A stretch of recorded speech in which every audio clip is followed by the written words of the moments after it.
Jake will review the tape from tonight that remains in. He can't sit on it anyway. All right, thank you very much. He can't. Can't sit on it, Wilma's back in. I didn't mean for tonight. This is just a meeting. Oh, yeah, yeah. Reviews there. If you want, Keep yeah. 'em- Yeah. All right, very well. Thank you, thanks. Welcome everyone to Zoning Board of Appeals for tonight's meeting.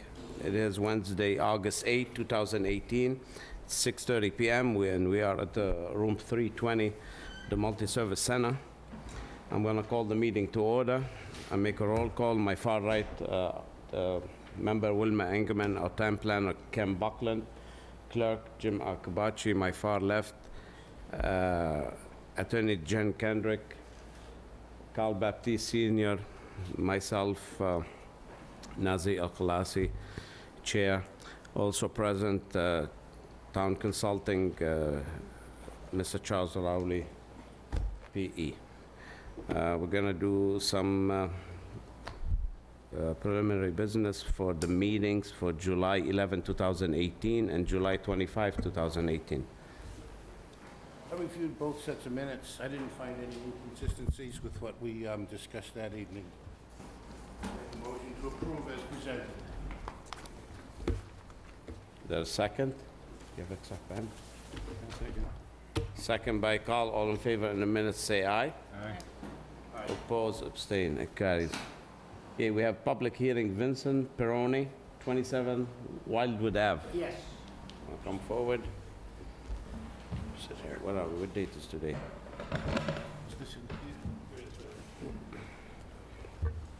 This after.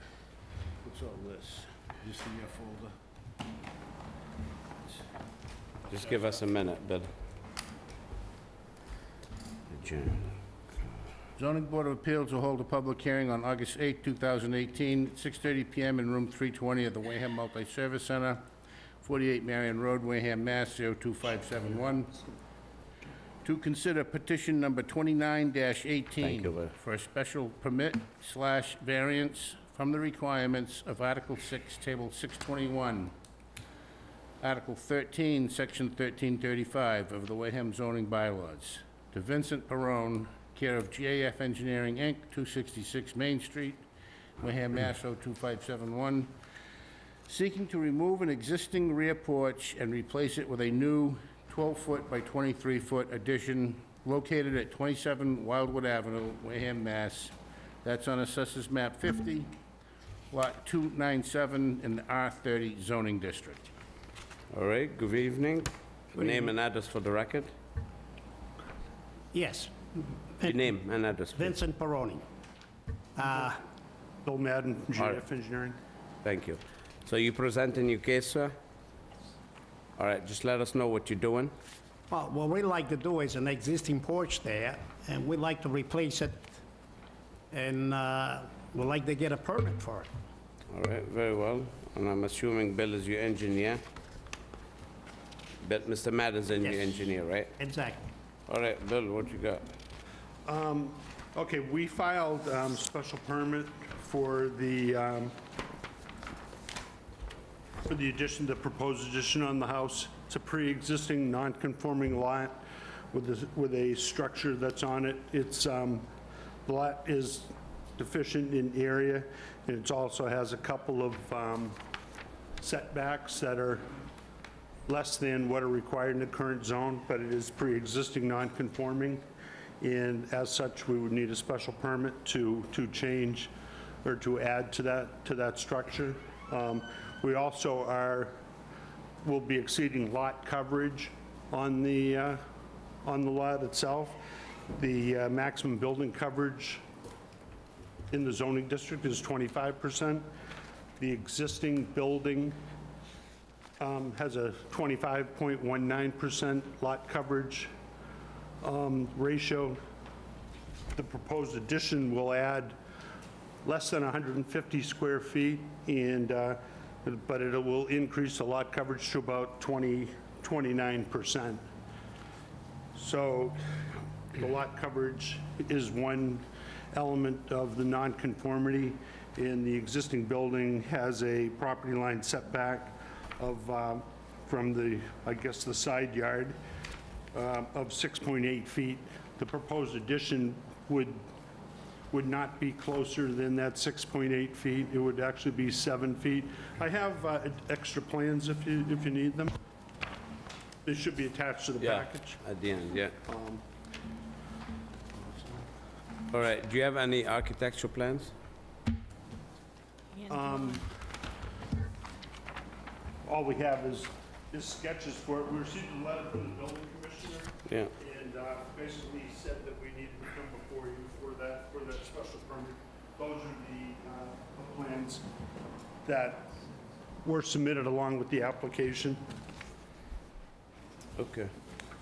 You wanna pass this, let everybody look at them? All right, very good. So you looking for, well, it is existing non-conforming, and you're looking for relief on Article 6. Well, actually, we're looking for, we're subject to section 1335 1335, yeah, okay. on this, so it's pre-existing. I think the procedures outlined in 1335 identify the Yeah. process to go through. All right, very good. I'm just gonna pass to the board. Wilma, do you have anything to say on it? Yeah, we should have a stamped plot plan. It is the last 2 pages. This isn't stamped, No, that's the building, but the last 2 pages are the, but the plans are not, are hand-drawn, and which I feel that he should have an architect or at least draw, we had, have them on a paper. yeah, I mean, we it's, kinda, the way it sits here is, I feel that it's too close to the lot line, and we should have more, he shouldn't, and he could probably move it back, the new one, okay. but I just feel that it is too much. All I right. know it's an odd-shaped lot, but he still has room towards the back, or towards the front, really. If you look at his back, part of his back lot is 10, and then he's got 7 on one side. Yeah, okay. All right, Jimmy? Nothing at this time. Jen? Nothing at this time. Carl? Anyone on the audience want to speak or favor? Favor? Yeah. Okay, none against? You want to come forward, please?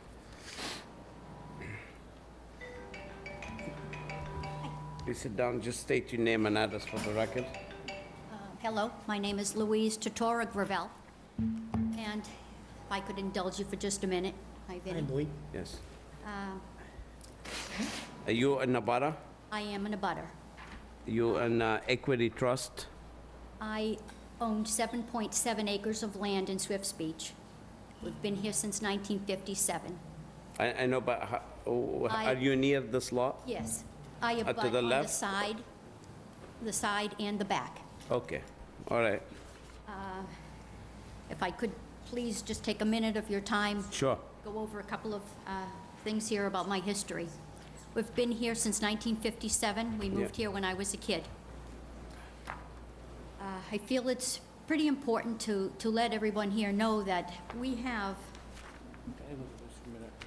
several landowners and several homeowners who over the years have asked for privileges to build within that, the zoning lines. And they have verbally asked, they have verbally all been denied. We have the majority of our property fenced Verbally asked from who?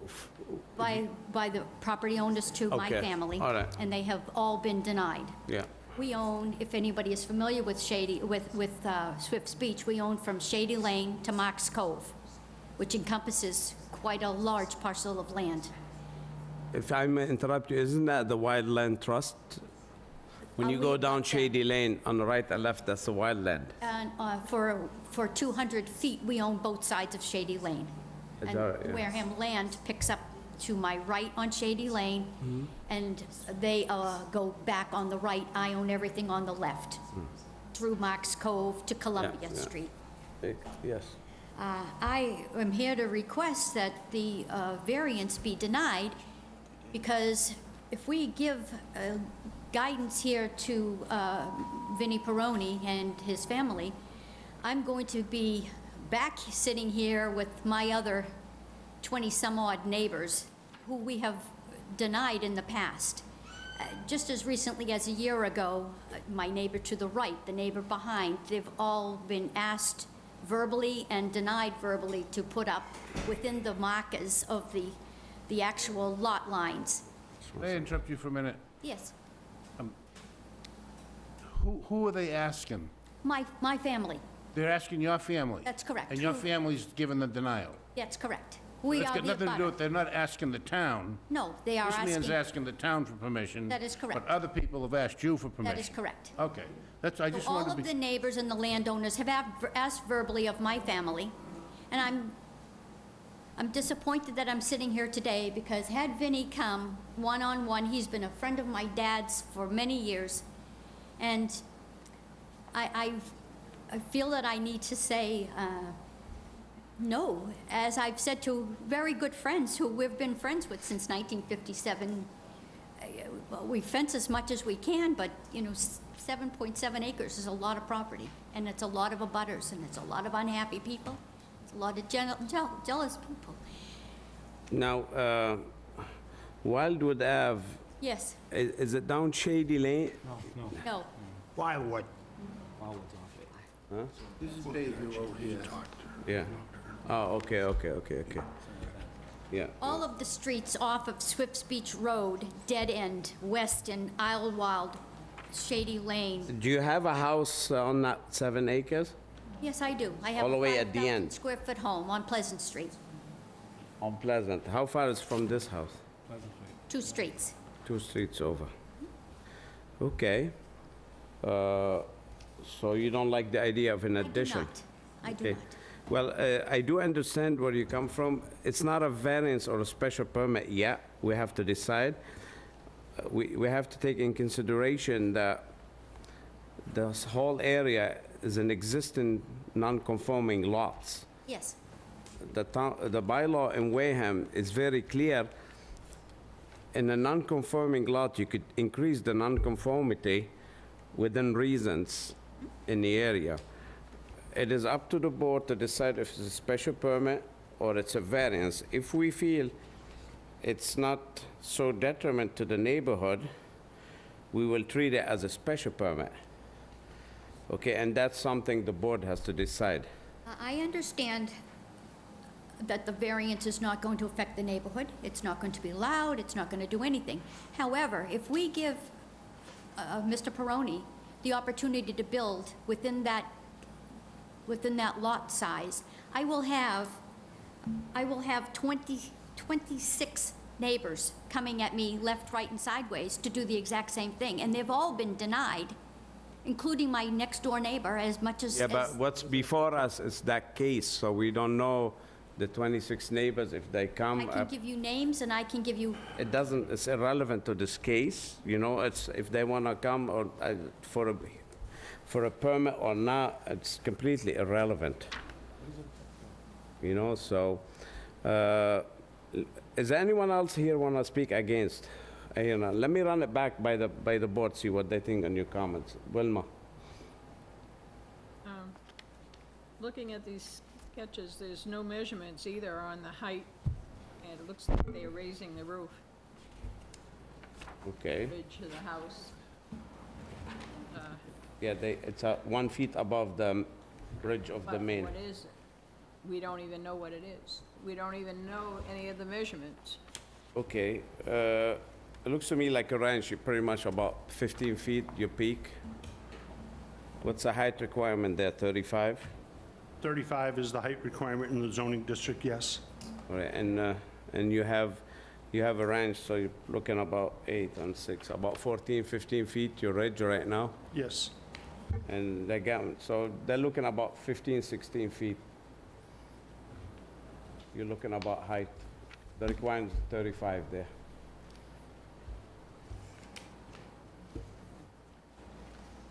Let me get more, think about it, well, let's more answers. What do you think, Jim? I'll get back to you, Wilma. I'm not strongly opposed to this application. I think I would condition any affirmative vote on a stamped engineered plan before we make a final decision. Stamp architect plan? If they're gonna make, I think a little bit more than that. What do you think? I believe it's not like 33 feet, it's 15, so it doesn't really matter as long as the site plan is signed. This is, I'm sorry, I didn't have this in front of me. Yeah, this is the site plan. I'll get back to you, Jen. Yep. Well, what I'm pondering is that we also, in order to deem it a special permit, have to find that it's not a substantial increase in the nonconformity. And so I'm a little bit on the fence as to whether or not a 3 nearly 4% increase in coverage and a 3 feet decrease in setback is substantial. 3 feet, and no, but the existing 6.8, you can increase in nonconformity. No, you can't, but the analysis as to whether or not it's a special permit or a variance is twofold. One, whether or not there's a substantial increase in the nonconformity. And two, then, after that, whether or not it's substantially more detrimental to the neighborhood. So it's a twofold analysis. You can't just find it's not substantially more detrimental to the neighborhood. You also have to find that there's not a substantial increase in the nonconforming nature. To get a relief on the 1335, we're just gonna find if it's detrimental or not to the neighbors. No, that's not correct. Yeah, there's another condition? That's her It also has to, you also have to find that there's no substantial increase to the non-conforming nature. Okay. The nonconformity nature, it's a part of, you could increase your nonconformity, but let me ask Charlie. Charlie, what do you think of this? Hi, Alan. Alan Slavin's in from Selectmen, for the records. How'd you get in here, quick? Charlie, what do you think?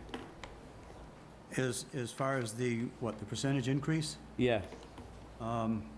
Is this a key element in, see if it's a special permit or variance, you think?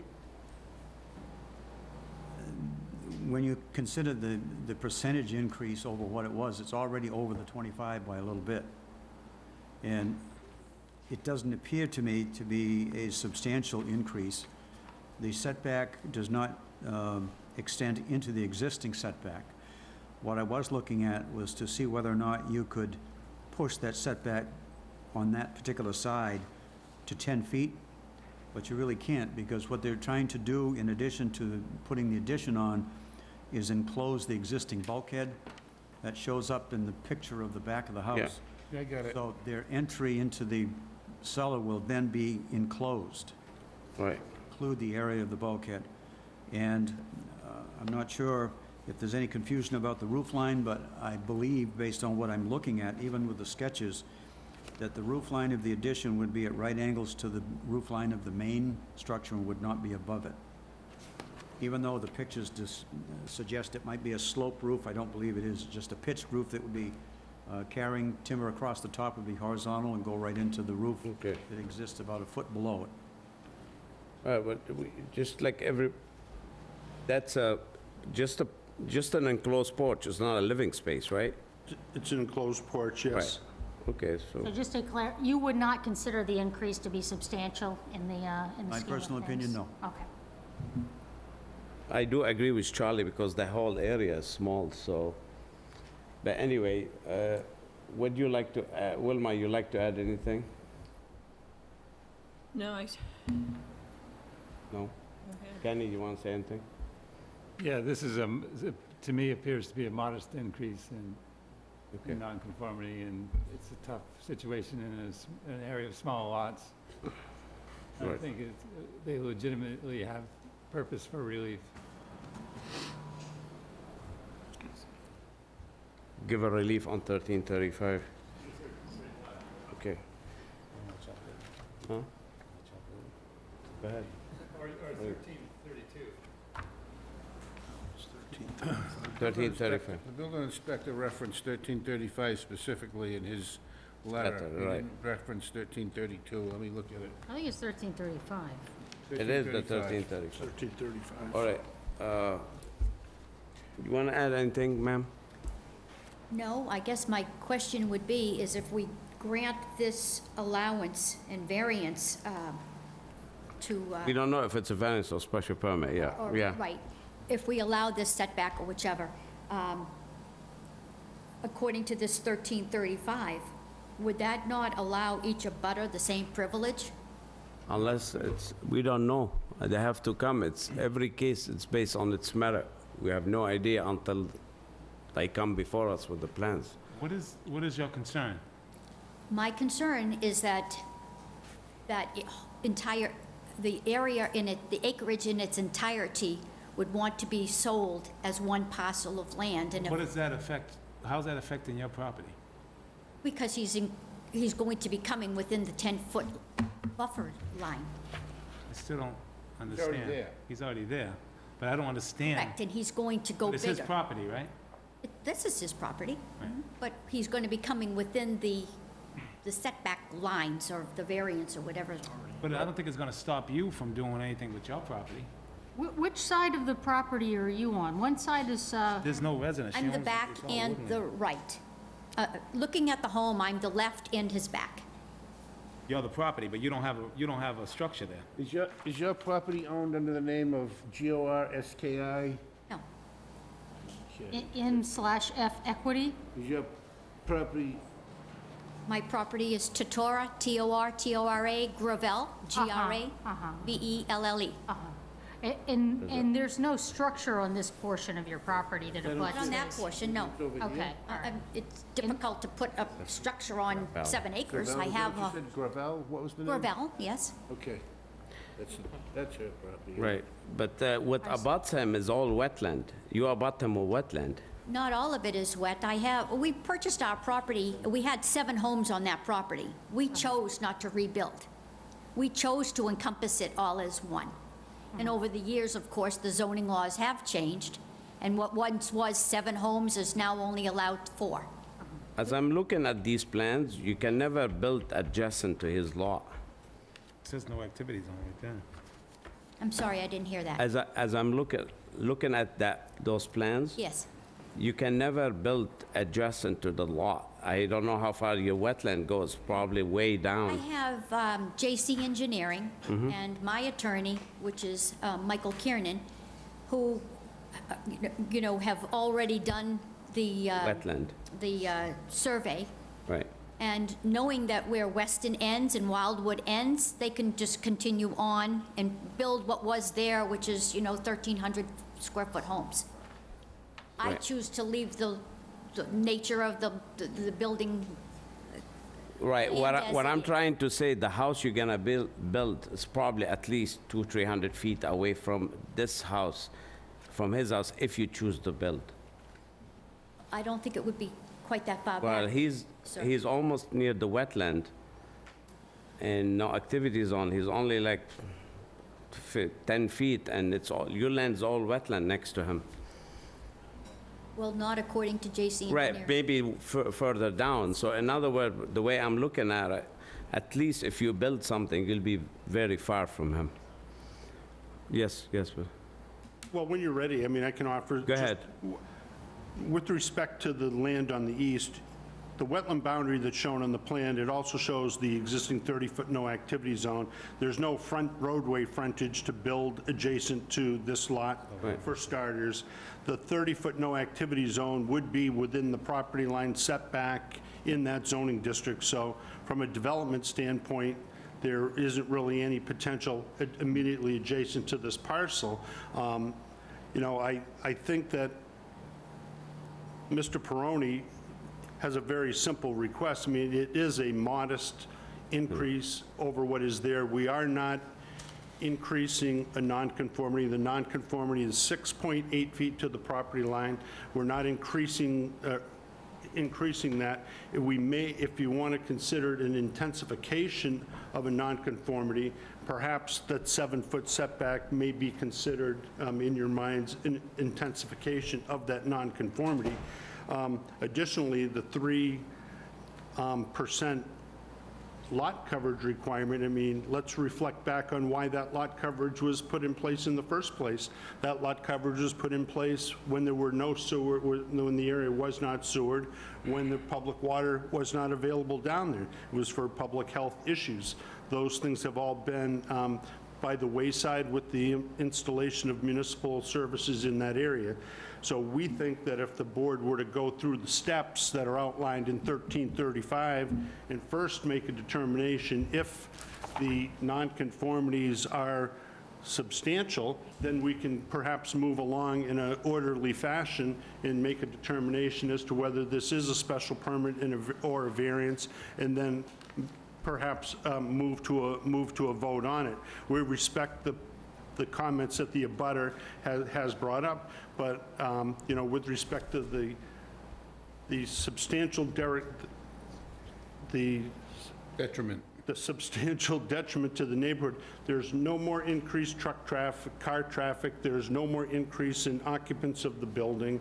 We're not increasing a parking area on the lot. We're not doing anything other than really providing just modest housing for the Peronis and really creating an access into the basement so Mrs. Peroni can actually go and do the laundry without having to take the laundry basket outside, open a bulkhead door and go down in there. We don't think it's really a, you know, an onerous addition. It's very modest. And with respect to the architectural plans, under the building code, an architectural plan is not required to be stamped by a registered architect unless there's a floodplain foundation involved or if the building contains more than 35,000 cubic feet in volume.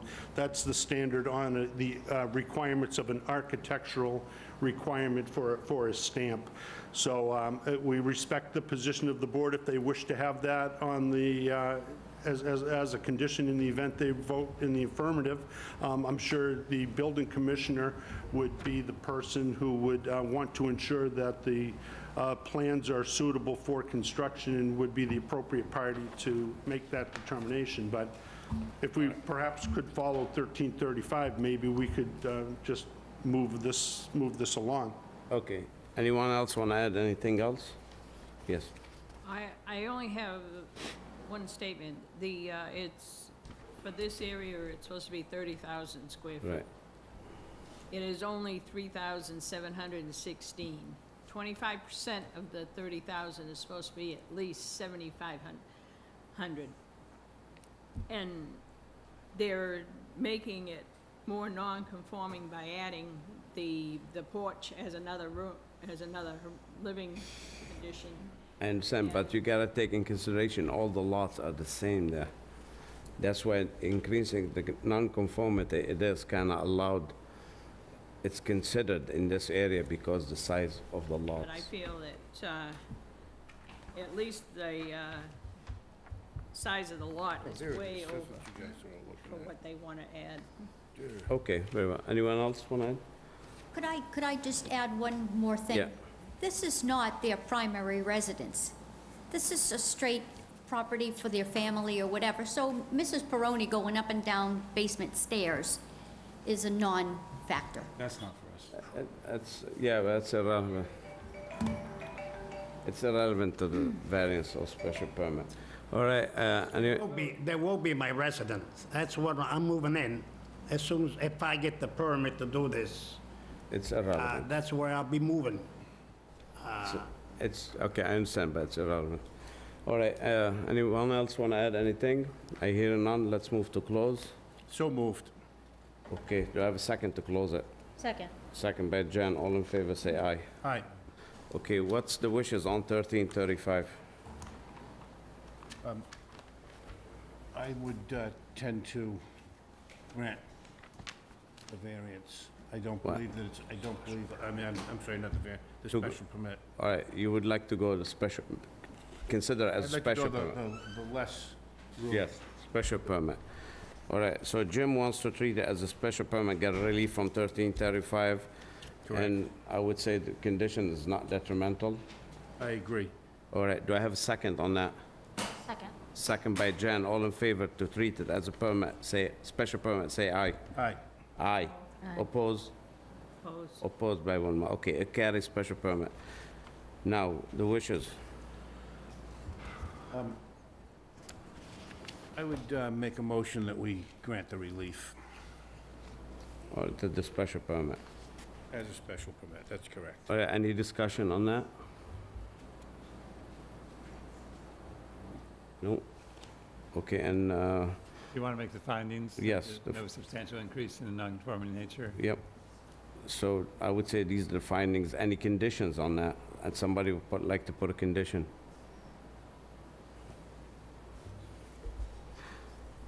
I hear none. Okay, so as presented, the motion by Jim to grant as presented. Do I have a second? Second? Second by Carl. All in favor, say aye. Aye. Aye, oppose? Opposed. Oppose. It carries. Thank you. Thank you very much.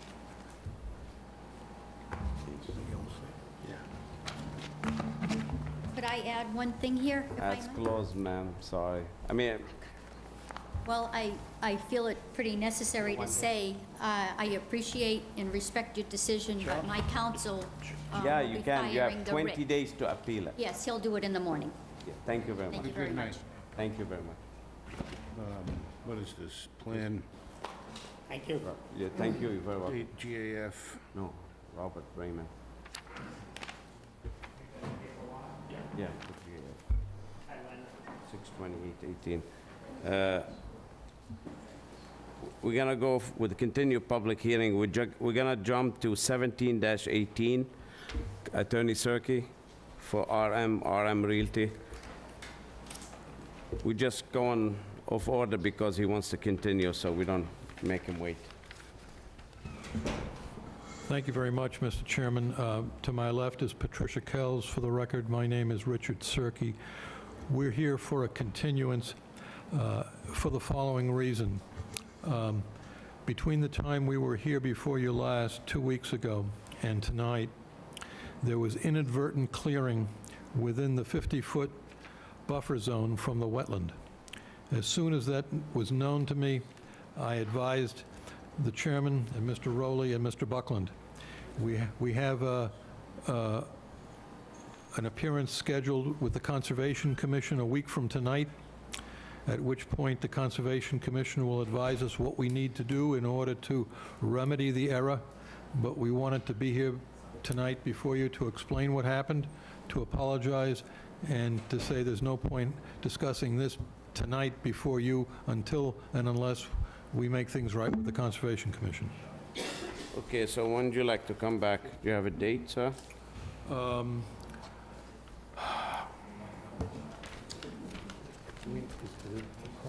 Can we say 4 weeks? Yeah. I would say the meeting after next. 22nd, August 22nd? Oh, after next. September 12th. September 12th. All right, everybody on board with this? For them to come back, sure. Yeah. Wilma, you okay? Continuance? Yeah, okay. Before we vote on it, I'd like to have some discussion.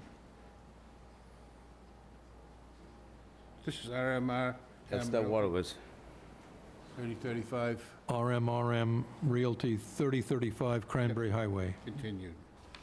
Okay, so can we have a motion to continue? Thank you. I'd be willing to make that motion, but before we do, I'd like to make a couple comments to the applicant, if it's okay, before we continue. If he wants to continue, Wait, okay. Then I make a motion to continue. unless you want to discuss it. No, I'm content to wait. right, exactly. So, motion, do I have a motion? So moved. I have a second to continue 17-18 till September 12th. Yes. I have a second? Second by Jen, all in favor, say aye. Aye. Aye, oppose, abstain, thank you. Thank you. Right. I don't have to. All right, continue public hearing 4-18, Mike, Jane, Paula, 72 Mine Ave.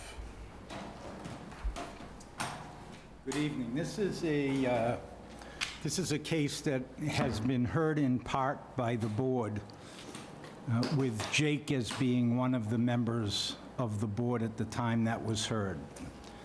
We understood Jake was planned to be present tonight, but something came up, and he's now not going to be present. So we're looking to postpone, because we'd only have a four-person board in order to do the last part of this case. So the next available date for the petitioner is, September 12th? September 12th. So if that's available for the board, we'd like to postpone till September 12th to finalize the site plan portion of the application. Just give us a minute. The other one all set, she signed? All set, the other- Last one? She signed Did you sign that last one? Wilma, the denial. Turned in all my plans to the town. Just a minute, Counselor. It goes out of hand once we rush, we forget signatures. If we don't get the last bit of business finished and we run into yours, their business ends up in your business and neither one gets done. Not a problem. You plan on doing something over there soon? You plan on starting work soon? As soon as I get my permit. No, I'm just saying, you're putting it out another month. I know. All right. What, So, just for the record, for next hearing, I gotta recuse myself, so you'll have the other 5 board, okay?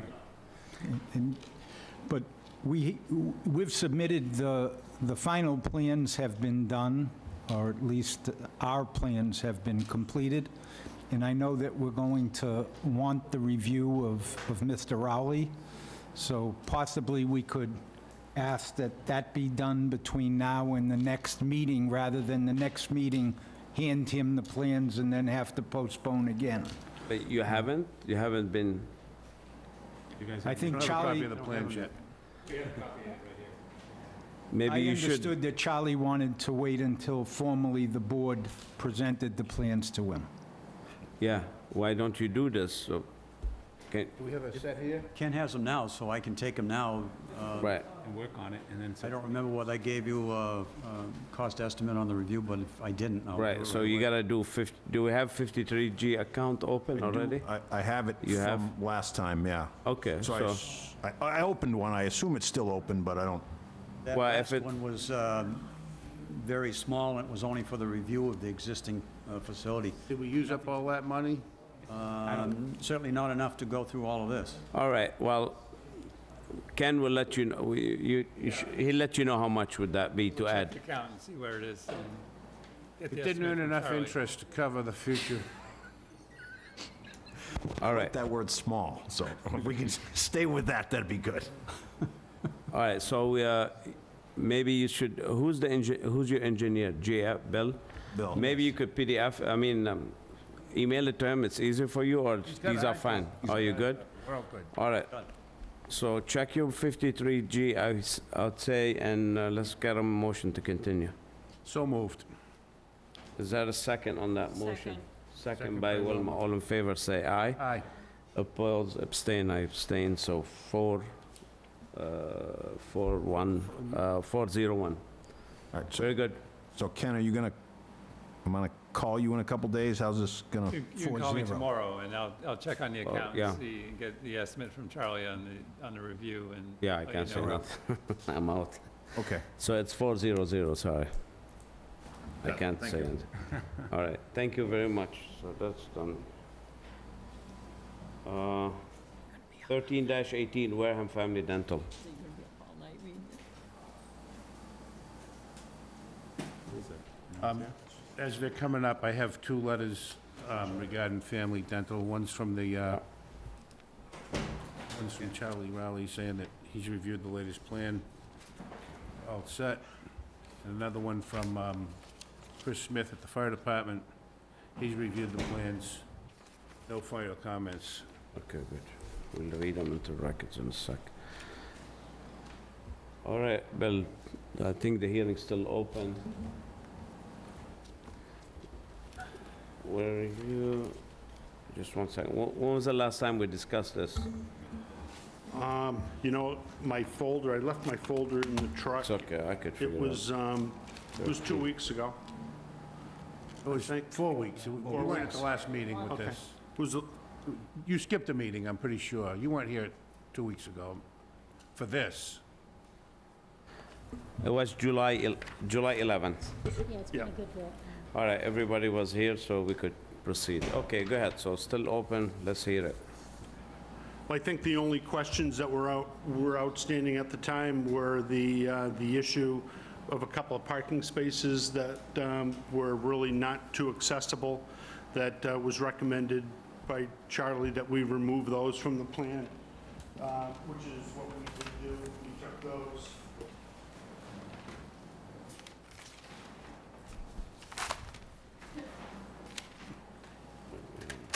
You want to just look at this? I looked at it. We removed those 2 parking spaces that stuck down here, adjacent to. We need it. So you end up removing them? We ended up removing, we were 2 spaces over on our, Needs. we were 2 spaces over on our parking calculation to begin with, so we still are compliant with the number of spaces. So that was, I think that was one of the things that we were talking about.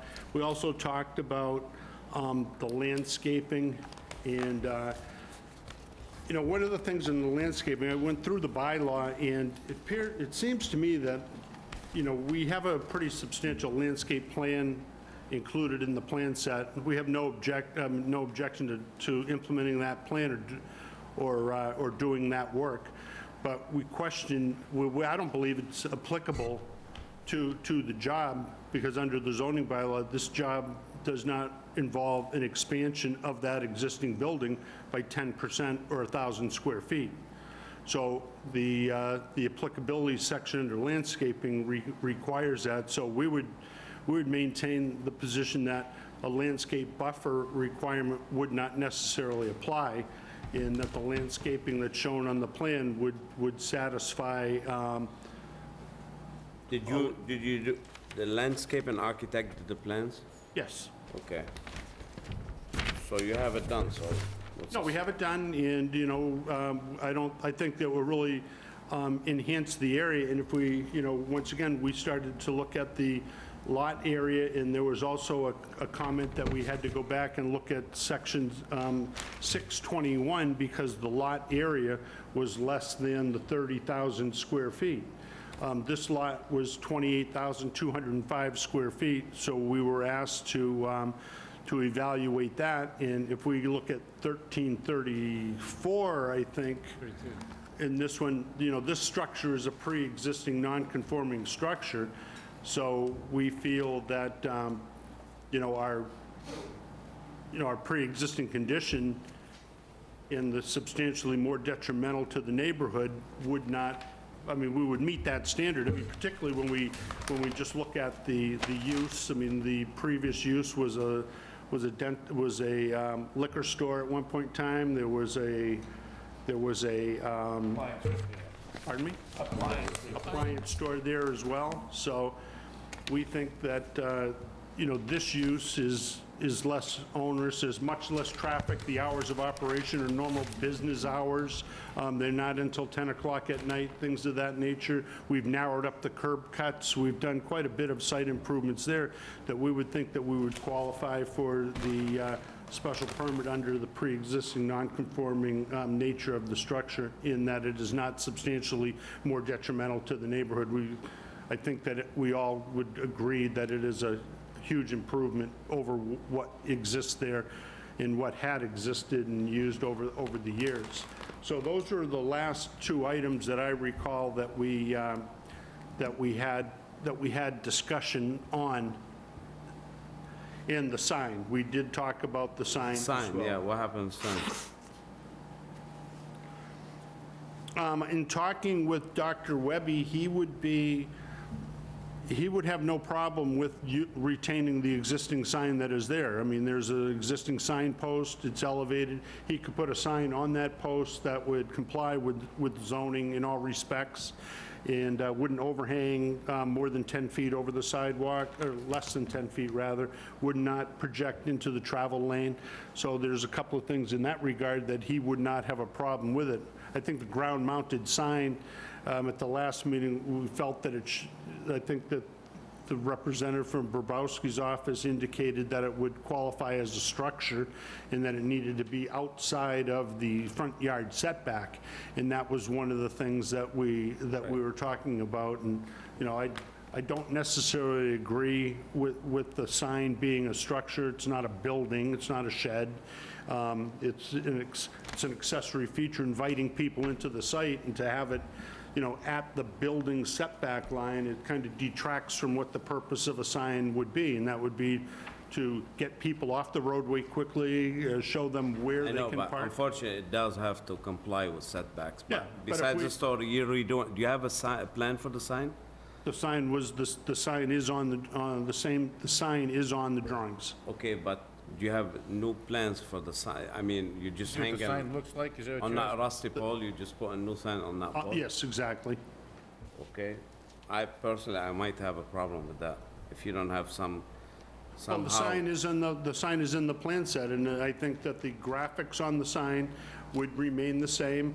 The only difference from what that sign shows a ground-mounted sign, but as far as the lettering in the verbiage that is on the sign, it would be the same. And,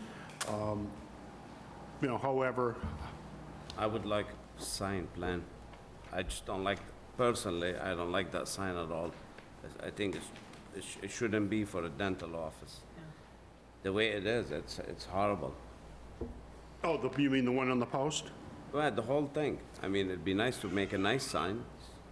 Well, I thought that the sign that was initially proposed on the drawings was a suitable sign. In fact, I think it mirrored the one that he currently has on his present practice. Okay, so can you do the same one he has on High Street? Yes.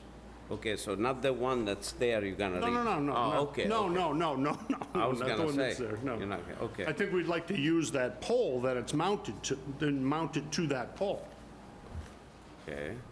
Well, of course, you're gonna paint it and make it look better. Yes, exactly, exactly. All right. All right, let's leave these two letters on the record. Jimmy, wanna read those, please? Right here. Dated August 8th, addressed to the Board of Appeals. Dear Chairman Alcalazzi, I have reviewed the latest plans submitted dated April 2, 2018, revised through July 26, 2018, and find that all concerns raised in my letter to the Board of Appeals dated June 4, 2018, have been satisfied. I recommend approval of the latest site plan for the project. Very truly yours, Charles L. Rowley, P-E-P-L-S. You need That- more letters. The other one is fire prevention. Good afternoon. I have reviewed the proposed site plan for Wareham Family Dental. At this time, I have no further comment to the proposed site plan. Respectfully, Christopher Smith, Lieutenant Fire Prevention. Did we have architecture plan on file? The architecture plan of the building? Yes, on the plan set. Is it? I didn't see it.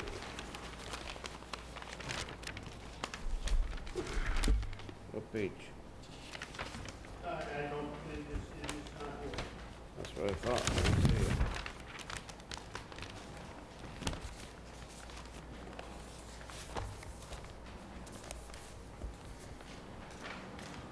They're not there, I didn't see them.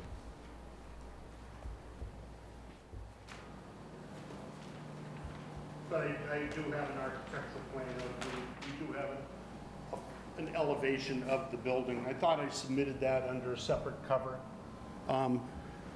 Just the elevation, no layout inside, nothing? I know they've been playing with the layout, modifying it with the number of chairs inside the office. They did change that, so I don't think that I provided you with a floor plan Okay. of the latest layout. Well, being a commercial, personally, I'm okay with the site. Well, I'm not willing to give my vote tonight without the architectural plans. So we might have to push you till you get the plans, That's fine. you know? That's the That's wish of my the com- opinion. if We'll that's the see wish what of the board, how the board feels. Wilma, what do you think? Yeah, I think we should see what the building's gonna consist of. Right, and being a commercial, I would like it stamped by an architect.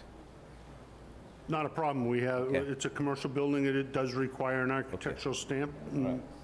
Jimmy, No additional comment. Jen? That's your wishes. Yeah, I would say, I mean, we'd like to see how it looks like. Carl? Charlie's all set, you all set with it, Charlie? Charlie's good with the site plan, right? I did not address the building itself, just the Right, site. the building, I haven't seen it. Anyone in the audience want to speak in favor or against? Okay, I hear none. Ken, do you want to add anything? No, not this time. All right, so can you have some plans for next meeting? Yes. All right. So if everybody on board, let's get a motion to, so the 22nd, right? Yep. So can we get a motion to continue waiting for GF or the applicant to bring architectural plans, right? Make a motion to continue this until September 22nd? And if I wanna like, in the rate, would like a real detailed plans, so not just a quickie. August 22nd, sorry. No, I mean, there, he's getting pricing from contractors to build the So would building, like, so... yeah, elevations inside, real detailed. Yeah, no. Okay, they're- material outside, all Yeah, that. no, they're Alright, very good. developed, we have them. All right, so, So I'll repeat it. Motion to extend, to continue until August 22. do I have a second for 1318? Second. Second by Jan, all in favor, say aye. Aye. Aye, oppose, abstain. See you then, thank you. Thanks. Thank you, sir.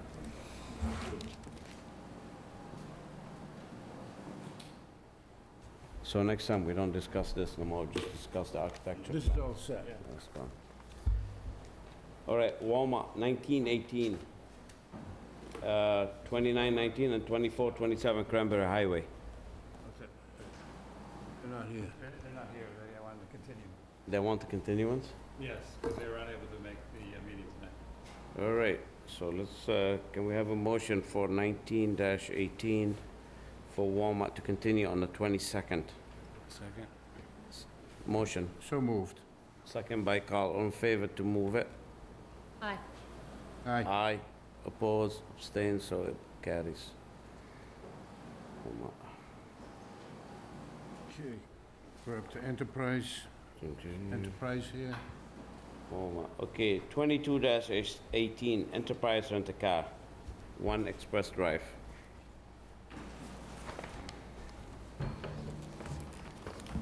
Grasso's in. Thank you. One for me, and take one and pass them along. Okay, Counselor, just names and address for the second, for the records. Good evening, Mr. Chairman, members of the board. Attorney Tim Schiffoni, 191 Main Street, Wareham, Mass. We're here before you on the Enterprise Rent-A-Car Company of Boston, LLC. And these folks next to me, Thomas Scott Stiber, 27 Tower Hill, North Reading, Mass. Ma'am. Amanda DiBiasio, 152 Sycamore Lane in Westport, Mass. Okay, very well. So the public hearing's still open, so let's hear it. Thank you, Mr. Chairman. Just give us a minute, Mr. Schiffoni, 1 second, Counselor. Last time we heard it on 21, 20, 18. When was the last time we heard it? 27? Did you read the minutes? You did? Oh, okay, so, all right, we're gonna apply the Mullen Rule. Mr. Baptiste wasn't here, but he read the minutes, so he could jump right back in. Very good, Okay, so you have 5 boards, 5 members. very good. All right, let's hear it. And for the record, I was not here either. I was not representing these folks at the time. Mr. Chairman, we're looking for relief from Article 3 of Section 313 of the Wareham bylaws. Pass that. Enterprise Rent-A-Car Company of Boston is looking to establish a truck rental business at 1 Express Drive in Wareham, basically right next to part of Cape Cod Express. Jan Co. Okay. They're looking for this variance in their position where the circumstances associated with being here and the requirements of Section 10, the 3 requirements, were a particular concern, I understand, to the board at the last meeting. And I did want to address that, and I'd first like to set forth that we are here on a use variance rather than a dimensional variance. I did include in my package to the board some of the relevant and some what recent case law, and it was very interesting to see the distinctions that have been set out by the SJC in relation to this. In particular, there's Boston Edison Company versus Boston Redevelopment, where they wanted to put a commercial use in an industrial area. The SJC went on to say that the inquiry, which these cases, is whether the introduction of non-conforming use would unquestionably alter the essential character of an otherwise residential neighborhood. The court goes on and says very briefly, when such mixed uses are present in the area, the standard for determining whether a variance should be granted often seems to be less strictly applied. So I just wanted to state at the beginning that we are dealing with the use variance. It's oftentimes very difficult to meet the stringent requirements of Section 10 associated with the owing to circumstances related to soil conditions, shape, topography, the hardship, and additionally granted without substantial detriment to the area. Fortunately, it seems that we are able to address these 3 issues. Even though the SJC, there is a lesser standard, I wanted to point out that with regard to the first condition, owing to circumstances related to the soil conditions, shape, or topography.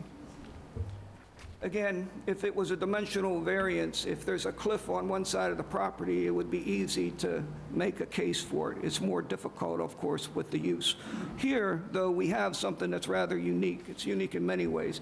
The topography of this particular parcel is such that there's a buffer zone. It's shrubbery, it's trees, and it lends itself, this topography lends itself to the land, and it also lends itself to the use as a trucking establishment, to rent trucks, to use trucks even for Cape Cod Express that uses them there. So there's a natural buffer zone related to the topography owing to the circumstances of this parcel.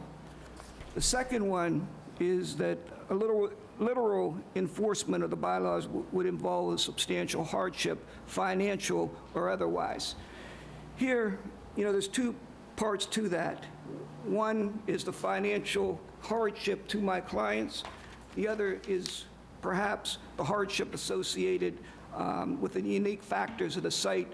And in essence, it's a good business mode to have this type of operation in this area. So as far as the detriment to my client, the hardship to my client, these folks are operating in a trucking industry that's evolving before us. So folks are wanting delivery of goods. They're wanting it now. They're not wanting it a week from now. They want it now. The problem with Cape Cod Express, the way they're operating, is that it's almost entirely of big rig semis. So if somebody calls in with a quarter load, a half load, it's not economically feasible for these folks to ship. However, and it's not also because they don't have enough business, it's not economically feasible for them to go out and buy a fleet of trucks. The second part of that is it needs to be now. So if they get an order, if they get a call, they need half of a semi delivered today. What do? Right now, they turn away the business. These folks who have the trucking business right there at Cape Cod Express. So when that call comes into Cape Cod Express, these folks are there, the truck is rented immediately, the goods are delivered. So you're not renting cars, just trucks? Just trucks. Okay. So What? Truck size and what size? box trucks, approximately 35 to 40 feet. All non-CDL box trucks. Okay. So these trucks would be on location. It's specified for 11 spaces and an office space there on the premises. So if these folks who are before you as the applicant, if they do not get this variance, if their business is not there, if they're in Burlington and they have to get this call, Cape Cod Express loses the business, these folks lose the business. Even if they're across town, even if they're nearby, if that call isn't made, if that truck isn't ready, they lose the business. It's a financial hardship for them. The third requirement of Section 10 is desirable relief may be granted without substantial detriment to the public good and without nullifying or substantially degrading from the intent or purposes of such ordinance or bylaw. You know, again, there would seem to be little detriment if we have a trucking industry, retail in a sense, next to another trucking industry. We're not talking about, or we're not asking the board to allow the trucking industry in a residential area. We're asking that the board allow this variance within this buffered area next to and part of an existing trucking operation. So for those three reasons, we believe we've met the requirements that are very stringent, and we would ask the board to allow the petition. All right, very good. Well, that makes it a little different. Last time, the gentlemen that were here, they explained, I saw they're renting cars and stuff. That's why I recommended they get an attorney, so we hear it. We hear what we want to hear, what I want to hear. Anyway, we'll ask the board how they feel about it. Is there anyone in the audience want to speak in favor or against this project? Okay, I hear none. Wilma, would you like to say? Nothing. Jimmy? I'll hold my comments at this time. Jen? Nothing right now. Carl? I'm for it. I don't see a problem with it. Okay, Ken, what do you think? I think this works very well with the idea of a use variance and what you're trying to accomplish with zoning Right. and the business model that they're preparing. I know there's some questions on having it on, Cranberry Highway or something, but it's big box trucks. That's exactly last time I understood. Yeah. They presented it wrong. They didn't say just strictly trucks. You don't It want made a box big trucks difference. parked on Cranberry Highway. All right, Charlie, would you like to make a comment on that? Could I ask a question? Yeah. Sir, did you suggest that the trucks would be from 35 to 40 feet long? That is correct. If that is the case, then those 11 spaces you've identified will not work. Those Well- spaces are 20 feet long, and if you put a 35 or a 40-footer, it's going to extend halfway across the driving aisle.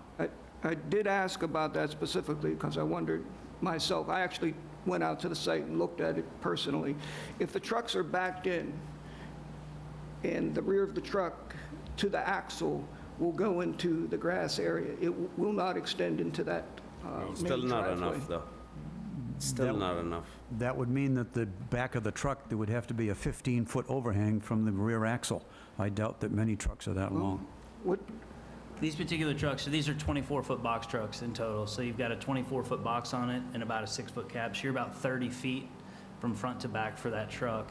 We've actually taken trucks onto the property and parked them because we looked at that too when we were looking at the property to make sure it would work.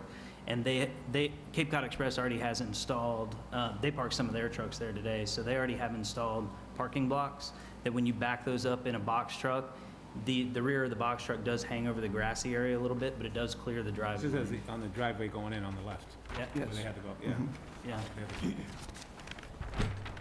Yeah, but like, if I may, as Charlie mentioned, these parking designed for cars, not for trucks. So you gotta do something different. Either you gotta borrow more parking from Cape Cod Express, is it Cape Cod Express? Yeah. Or you gotta find a way to park your truck sideways. Do you understand? You know what I'm trying to say? A 20-foot, a 30-foot truck, you can't put it on a 20-foot parking space, and how wide the trucks are? Truck's wide, it's 1 or 2 wide, standard, How wide of 102 inches wide.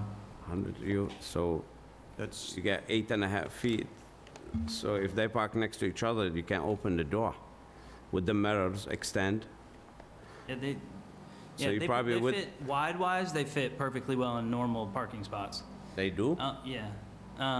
In these particular spots, you've got 20 feet. If you were a car and you were parking there, typically your bumper's gonna be at the edge of that parking spot. But in these trucks, you've got a good 10, 12 feet that hang over that parking spot into, if you were in an open parking lot, say a Walmart parking lot, and we're trying to park them, that'd be an issue with back-to-back parking spots.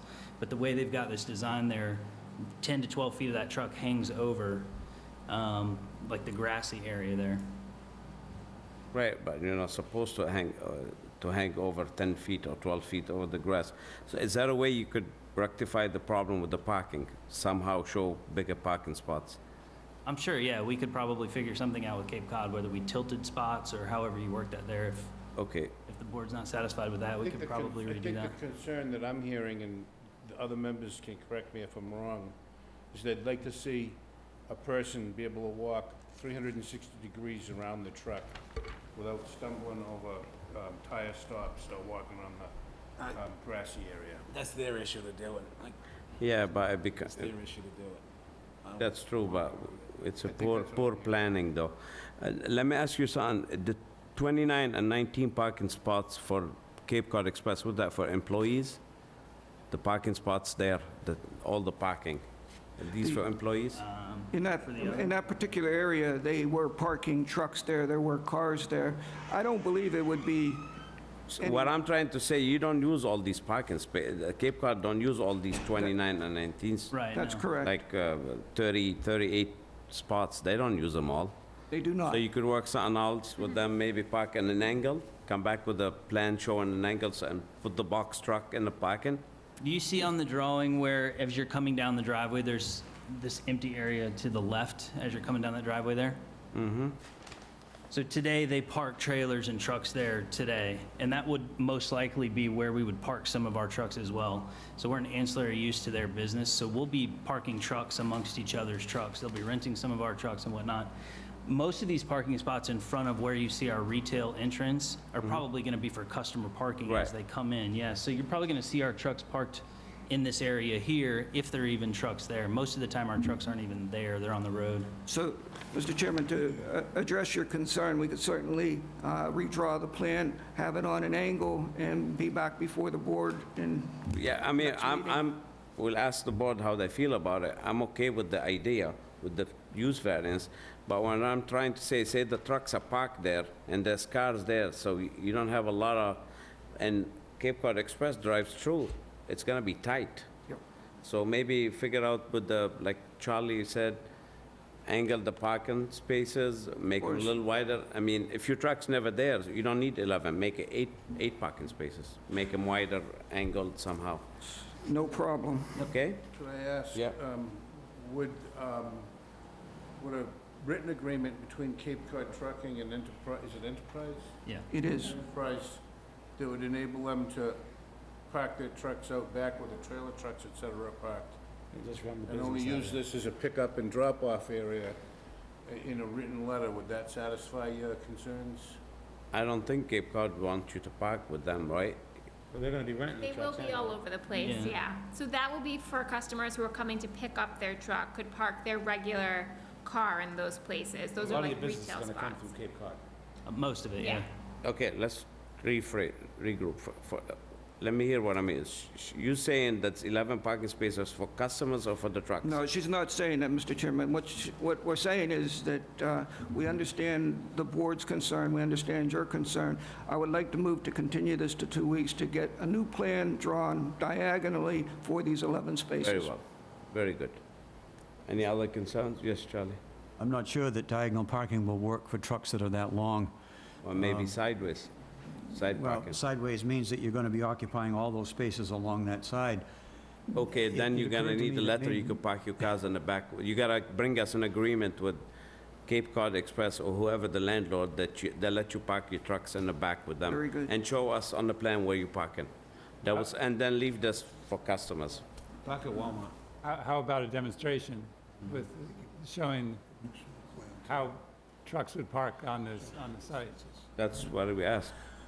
Bring us demonstration on these plans where you're gonna park the trucks. Understood. All right? All right. Very well. So when do you like to come back?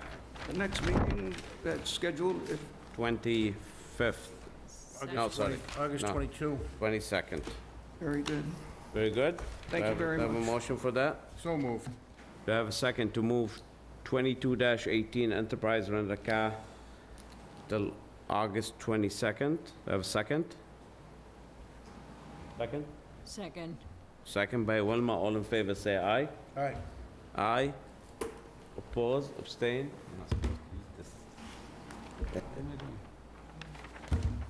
All right, we'll see you on the, thank you very much. Thank you, good night. Parking spots. Are we kidding me? Well, you gotta park the truck somehow. Come on, man. What's that? Look at this. Let's park on top of each other. Is this going in here? Yeah, it's going in here. Get the plans. We gotta, there's rules, somehow we gotta, Come on, come on. we have to follow, no, we're not, okay.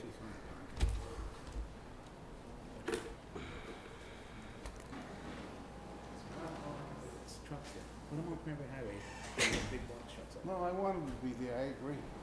No, they're fine, but we have to follow the rules somehow. All right, 23-18, Anthony Grosso, One Ray Ave. Mr. Grosso's here? He's asked to be He's asked continued. for a I think there's a continu- letter in here that requesting a continuance. All right, let's hear it.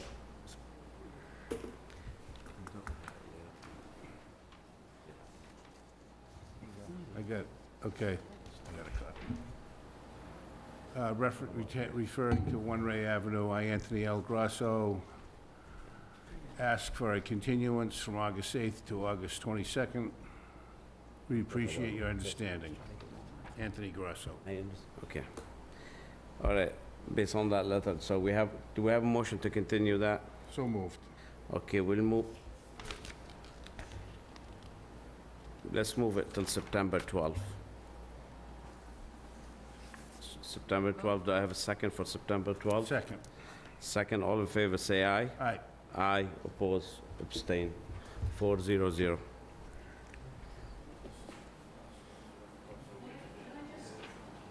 Yes, ma'am. I'm sorry, September September 12th. 12th. You will not be notified, so make sure you show up. Thank you, if you wish to show up. All right. Last but not least, Dakota Partners. Oh, where's Dakota Partners? They're out there. Dakota Partners, they're out in the hall, I think. Oh, okay, let us finish until they get here.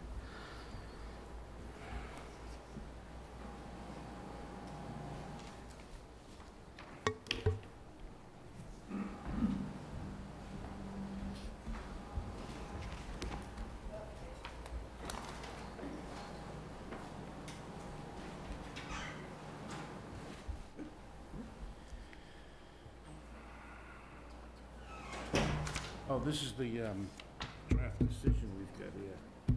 Did you see that? Did you get a chance to read it? For what? Yeah, It's Dakota?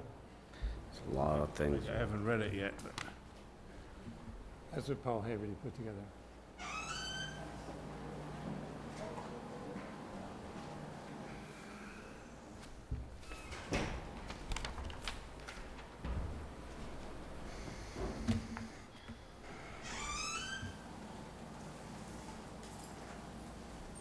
anybody out there? His things are out there, but he's not out there.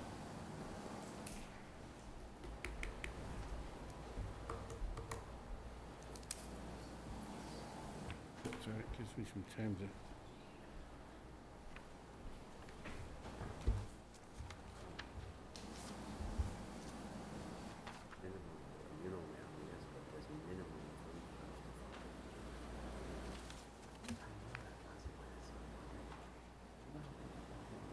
I understand, already has, you have to show us the parking lot. If somebody got hurt, they'll come back and say, why did you bring that? It's too big.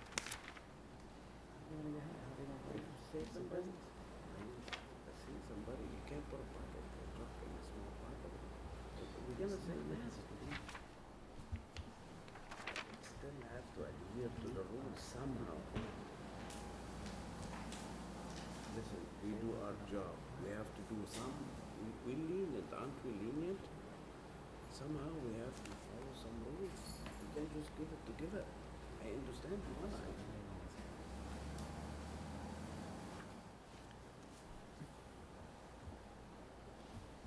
And I'm back on for about Sitting out there. Your Barbosa's existing for 100 years. Against the idea, we have to somehow organize it. I'm not saying no.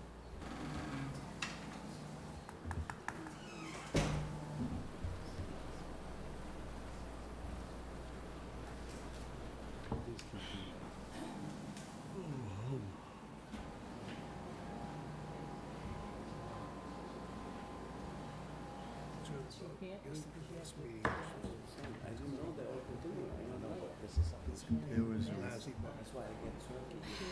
request from the going on? abutters to do that, and wouldn't. There are briefcases in the hall, but they aren't. Maybe they needed to go to the bathroom. I didn't see anybody down there when I ran down there.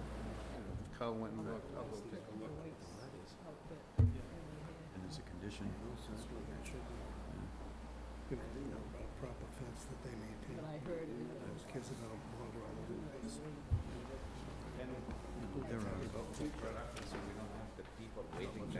There are other issues with this too. Let's get them going first. I don't know how many kids are gonna be in here, but it's three people. The people are sitting there waiting. And they sit there. What was it? So you're gonna have a Court bus action. stop right here for them to Next pick up. time, let us know. I didn't know. Travel from here to here, get a full day, and stand out there. You bunch, but I don't know which one. Sorry. We will next time. Think you were in court? I'm not perfect, I just turn around, it's something to make to sit out there and wait. He had a point. I heard him. No reason we can't do that right off the bat. Sit out Yeah. there, they, I know. I don't know why they were sitting outside there. Barbosa wants to go. Right. Yeah. Ladies and- Try to remember some of it. I may yank it from you, but Like the use. Can't believe I blocked Hot. them. You blocked it? Oh, okay. So that's the next Is that a tricky one to make your job? There's a toll. You guess if they had told to get Toll. Bill, over by Maxi Gas. 4, 8 o'clock, that's not bad at all. That's really good.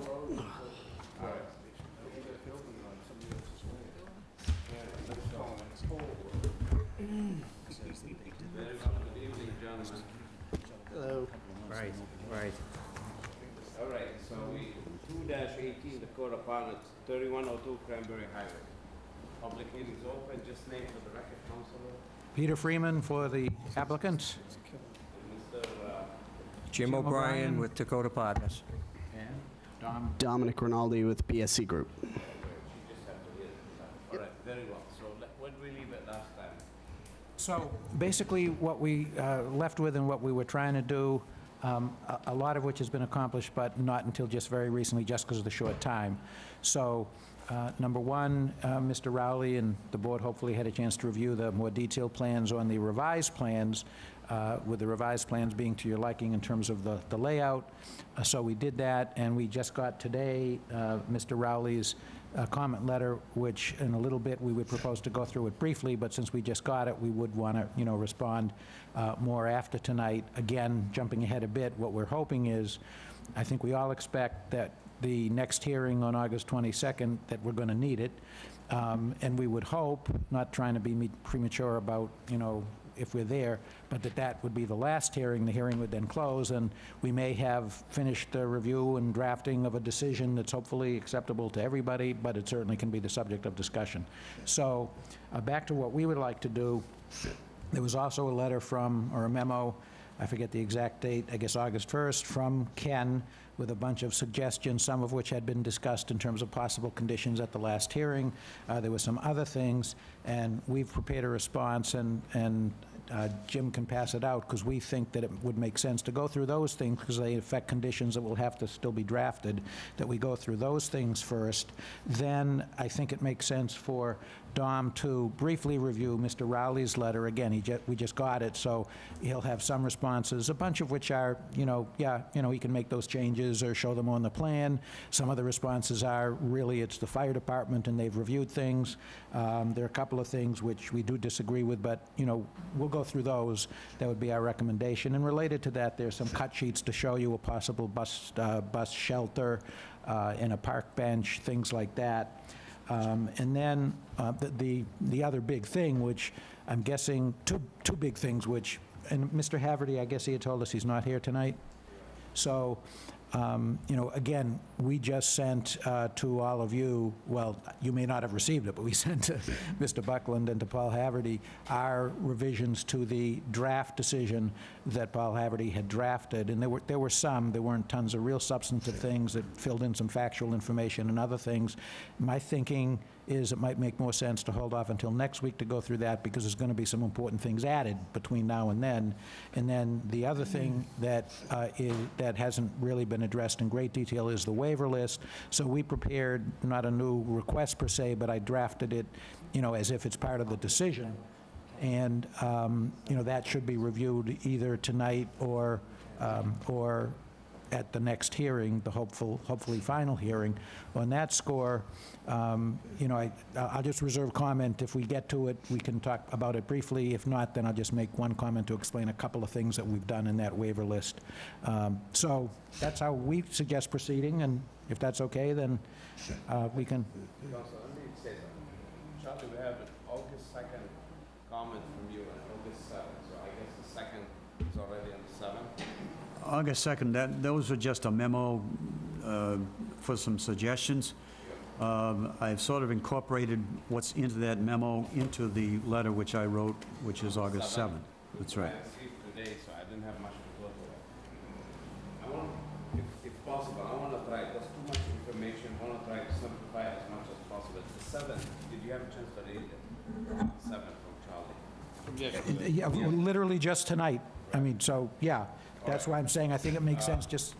Mr. Chairman, I could maybe simplify a little of it to highlight So we know where we are. what I feel would be the most important things. There are a lot of things in there, but between Mr. Romaldi and I, we can work out. Some of it is details of the drainage itself, but there are other site considerations that I think need some deliberation by your board, and not just between the two of us. And the first one, I think probably, in the general comments I made under August 7th, that's probably where the most important things lie with respect to things for the board to consider. So let me, if I may start. Sure. So all this is here, this is for us to consider, or That is, the August 7th, technical stuff? the August 7th letter is a review of the plan set, which is the latest plan set that was provided a meeting or two ago. What are the chances that you give us the stuff you agreed on? There's no sense discussing it. Well, The we've technical not agreed on anything as of yet. What I'm saying is that there are some drainage issues and things that are technical issues that I think will not affect the overall concept of the plan the way that you see it. But there are other things that could, and it's those other things that I'm concerned about right now that I think you need to deliberate. Okay, I'd be glad to go through them. Won't take me but a couple of minutes. all right, go ahead, let's hear it. In the letter, the general comments, I think, are what I would be most concerned about with respect to the site in general. When you look at the site, the layout of the plan, it's maxed out, as you already know, with buildings and parking lots and that interior playground. Right. As a result of it, there's essentially no place for amenities, which I feel should be a part of any project, especially one of this size, where we're talking about perhaps 500 residents within the 150 units. I don't know how many will be there, but it's got to be substantial. First thing is, there's no visitor parking, none whatsoever. The second thing is that one of the things is, in the plan, you have a loading area that's shown, which is at the extreme southeast end of the property for all of the buildings. So if somebody wants to pick up a package, they've got to either walk across that entire complex to get it, or that particular vehicle is going to have to drive around the complex to find the unit and then park in front of parking spaces, because there's no loading space provided for them to get away from the general drive-through for the vehicles. There's no provision for a bus stop. I don't know how many children will be present within that population, but it's got to be a fairly substantial number.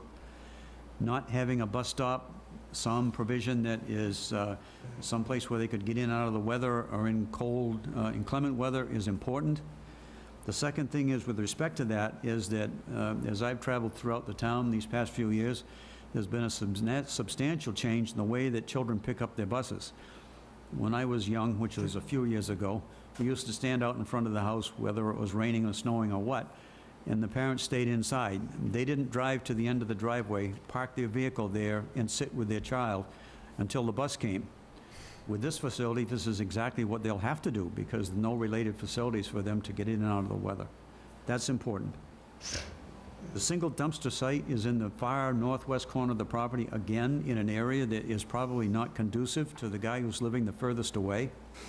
It may be all right for Phase 1, but not for Phases 2 and 3, where people have to walk. In spite of the plan saying that there are supposedly crosshatch designations for the snow removal, there are no such areas designated on the plans.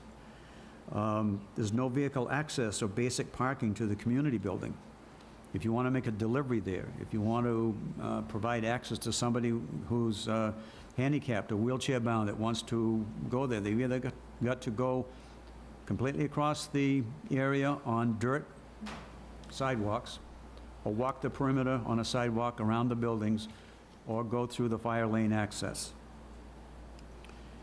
There is no real planned recreation area within Phase 1. There's an incomplete sidewalk, and that's it. The community building, the rest of the area is all within Phase 2. I've looked at the fire department plan, and I'm not completely convinced that, in spite of the turns that they have shown in that plan, that the fire department is actually going to be able to utilize it. The parking areas are right up to the limit of the area that they've set aside. It includes a 6-foot paved area plus 2 6-foot grassed area as strips on either side, meaning they're going to have to travel through the driving areas and then accomplish a right-hand turn with potential vehicles sitting within 9 feet of the edge of that area that they have to go in. I think it's almost going to be impossible. So I think they need to take a second look at that. There are a number of other things that I've suggested. One of them is that because of the density, and now with this new plan, some topographic changes that have taken place, there is a retaining wall on the back, and it's set up in such a way that the only parking spaces you can get there are 21 or 22 compact spaces. There's another section on the left side next to the other floor-level building that has 20 or 21 spaces. There are no small spaces for any of the other 4 buildings. They're all jammed up in the corners because there's no place to put them, because if you put them throughout the other areas of the premises, now you can't expand those parking areas to use full-size parking. So it seems to me that the density is a significant issue still. Not necessarily, I'm not suggesting the population isn't an important issue, but when you look at some of the site issues, I think it becomes an important issue. And I just think that there are better ways of doing this which will help make this a much better environment for the people that are going to live there. And there are other things throughout this that I've discussed, such as not using stone dust for those walkways within the recreation area, not using formed asphalt curbing except where it's up against a sidewalk. Snowplow hits that, and the first thing it does is tear it up, and now you've got a mess. So there are things like that that need to be looked at, too. That generally is what my concern is, and it has little to do with the design details that Mr. Romaldi and I can look at from an engineering point of view. But I think there are basic things that should be incorporated into the plan or looked at before we even consider the design details, because it all depends on that. So that's my general overview of what I see. Okay. Yes.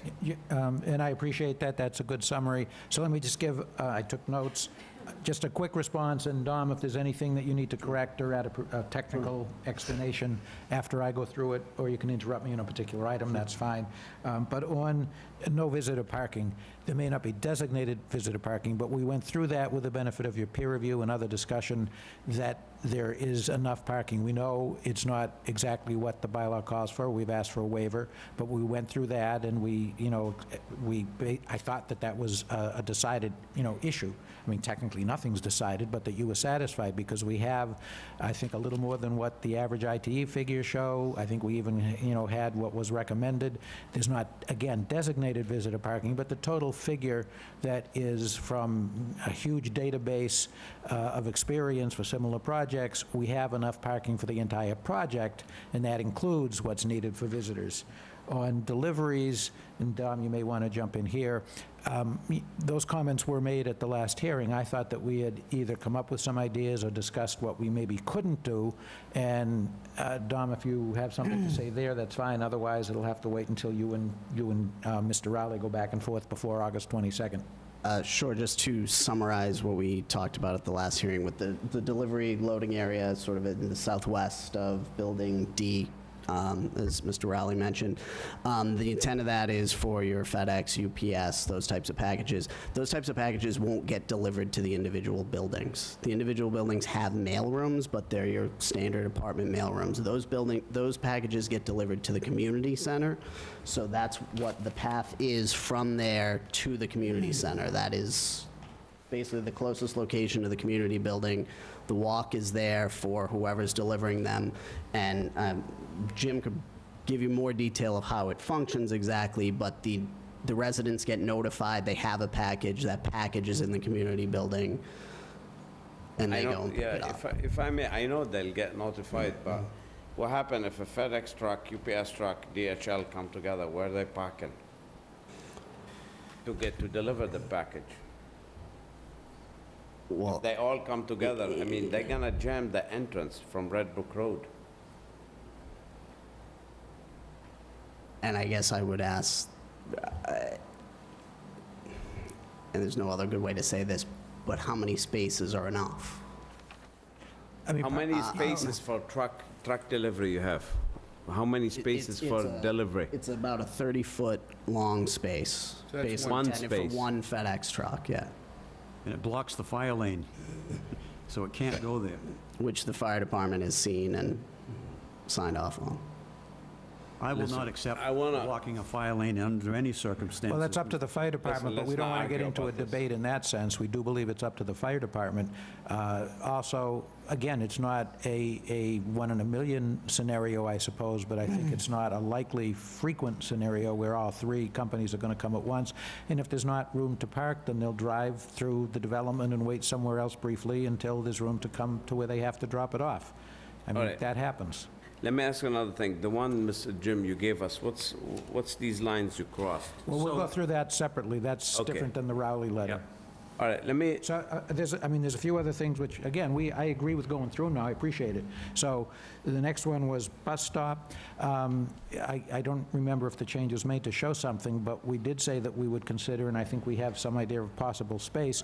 I think either in a suggestion by Mr. Rowley or in a draft condition, we may not be able to agree to it exactly that way, in part because some of what we do is dictated by Mass DOT. We can only control what's on our property, but we have, and again, Tom, you can jump in, we also, that's one of the cuts we brought, presuming that there's room to do it, addressing the weather concerns, we have a cut to show you of a typical shelter, so that it wouldn't just be, kids out in the weather. So on that, we can hand that in. So again, and there can be more back and forth with Dom and Mr. Rowley between now and August 22nd. Do you have anything? And the intent, just to give you an idea of where that would go, is, I'll just get up and point, it's easier, is down here off the Red Brook Road driveway, is to expand just paved area behind the sidewalk with some more pavement, and that's an area where we could put a shelter. Kids or frankly anyone, all right, I have my own opinion about things, but I want to hear from the board what they have some comments. Jen, what do you have? call. This is only 6 feet wide? That happened to be the one that I had for an example of the style of I don't know how many shelter we're kids going to you can comply. Right. Thin kids. All right, No, and it's a quick example. I'm not saying that that's etched in stone, but it's the type of structure. okay, all right, Wilma, what do you have to say? Okay. Whereas I wasn't here the last meeting, but I did watch it on the TV. and Yeah, I did have, my I'm sorry, minutes. I did this. So I have questions Wilma, on it. just 1 minute.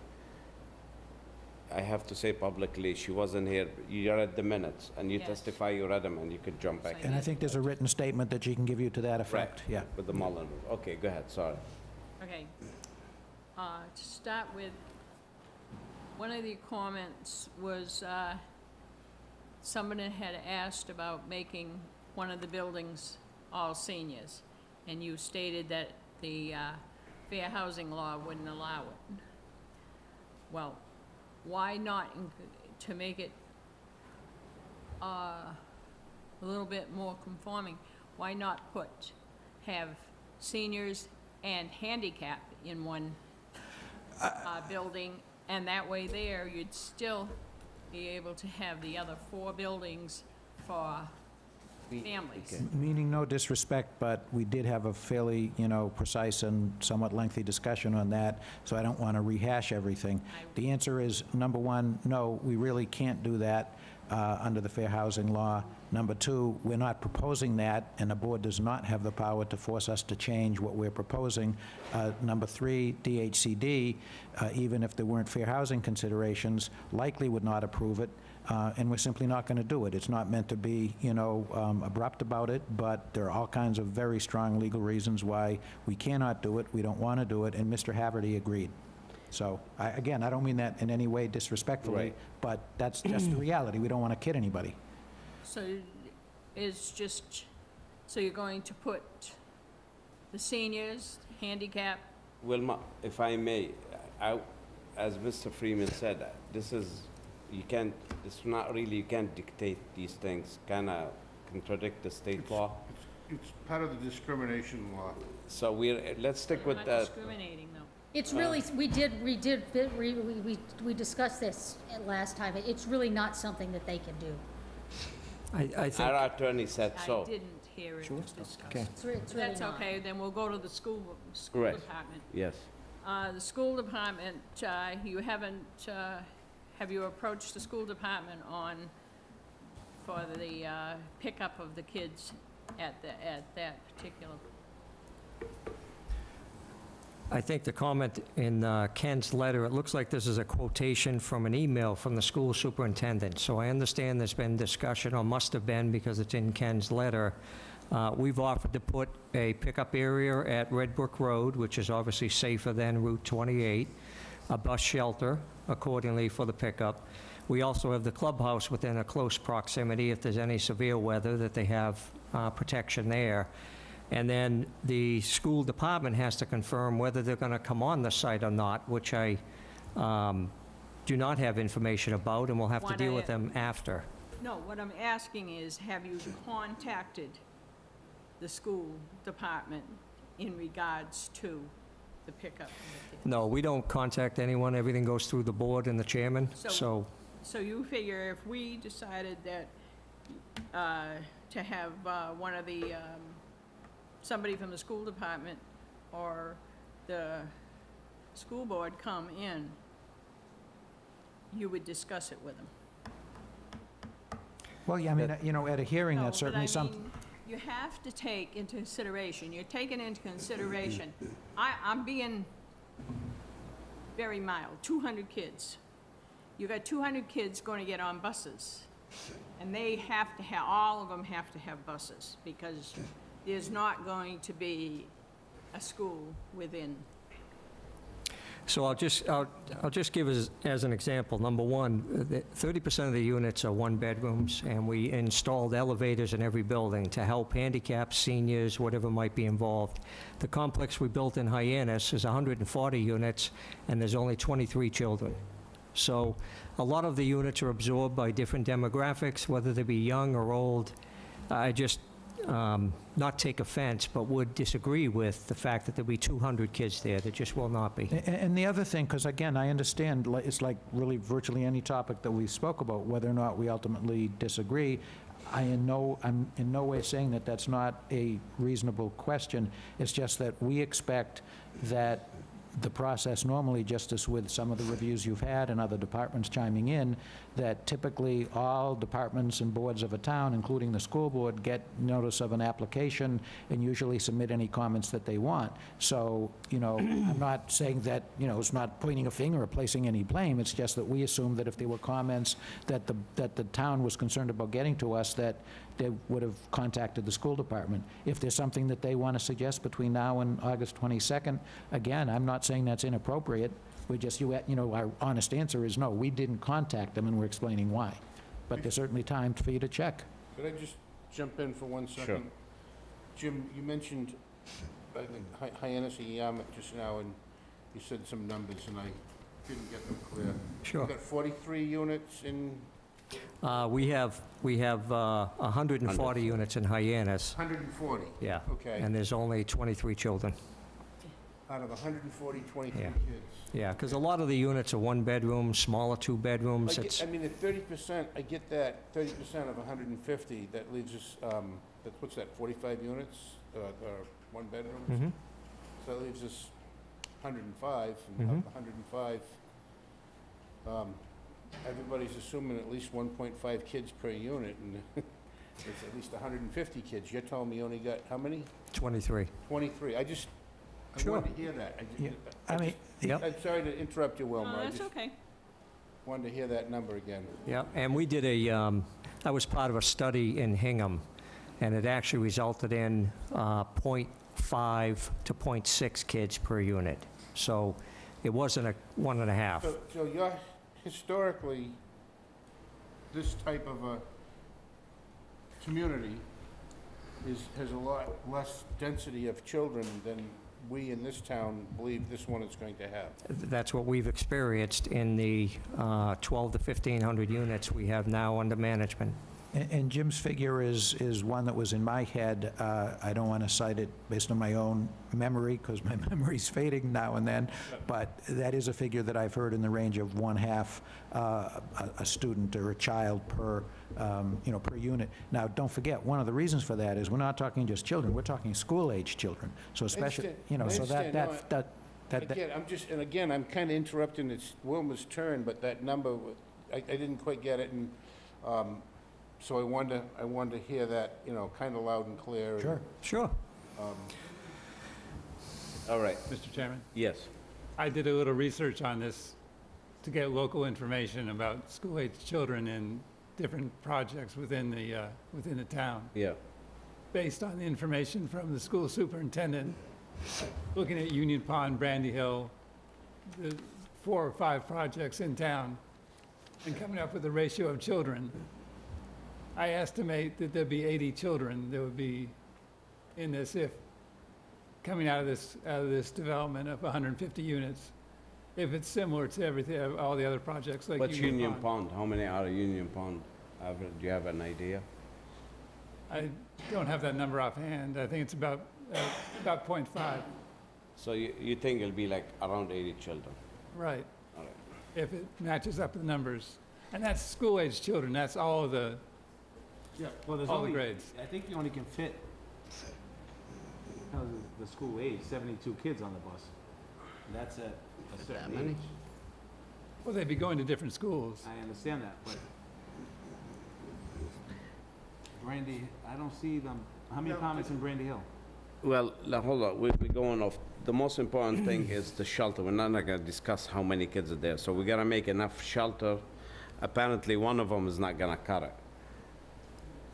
Okay, so, But I'd like, yes. I'd like just, it's I mean, the Union Pond and Brandy Hill have studio. Are they studios or one bedrooms? I can't speak to that. For your Yeah. project. One bedroom, It's a one bedroom. 1 bedroom, 2 bedroom, 3 bedrooms. So does Brandy Hill and Union Pond, Gentlemen aren't using your mic. do they have one bedroom units there as well, or are they 2 bedroom and 3 bedroom? You know. No, I don't know the breakup. Okay. And just trying to get clarity on this. Mm-hmm. On the one-bedroom units, I assume they have to be over 18 years old to sign the lease. Do you allow a one-bedroom unit to have children in it? Can they live in a one-bedroom unit and have a child? I don't see why not. I'll give you a guesstimate of an answer which is based on state sanitary code. It goes by age from my memory. I think infants and maybe toddlers up to a certain age can be in the one bedroom, which is Yeah. presumably the parent. So it may be that a very young, as I say, infant or toddler, after a certain age, I believe that the answer would be no. Again, I'm not 100% sure, but I think that's the Okay. way it works. I don't want to wax redundant on it, but it is a point of great And I respect, concern I appreciate. amongst the community, so I wanted to get as Sure. much clarity as possible. And I think it's important what Ken just stated is close to what I stated, which is he's expecting 80 children out of the 150, which is roughly 0.5, 0.6. That's what we're experiencing. That's what we notice that a lot of people are experiencing, so. Yep. All right, you want to make a call? I'll do my comments now. Visitor parking, I do agree with the applicant, there's plenty parking they could visit, but I am with Charlie, we have to work out the delivery truck, the school shelter, the dumpster. How do you expect somebody to go to one dumpster area from all the trash? Let's say somebody can't really, I mean, it's not handicap or elderly, but let's say he has a hard time walking. How do you expect him to walk 300-400 feet to put a dumpster? So these are issues to speed up this process. It's gotta be addressed. The access to the community building, like Charlie says, it's gotta be designed different. I do not agree personally. This is all my opinion, has nothing to do with the rest of the board. I don't like the stone dust sidewalks. It has to be bituminous or brick or concrete, something. So the dumpster has to be addressed.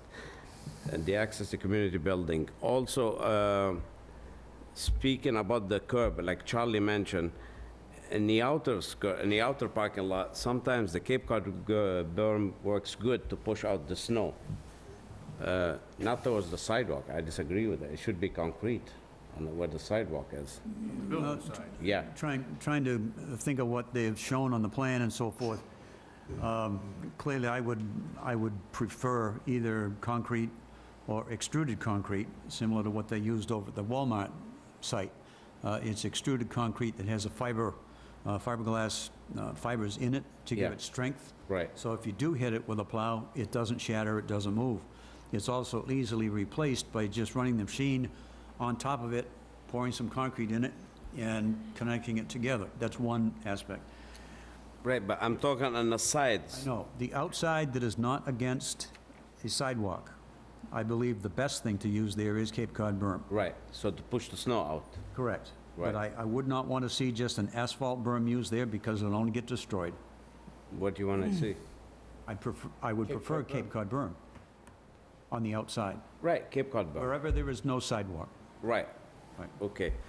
So, in your letter, so these are the things personally, the visitor parking, I disagree with you, but the other stuff, I strongly agree with Charlie personally.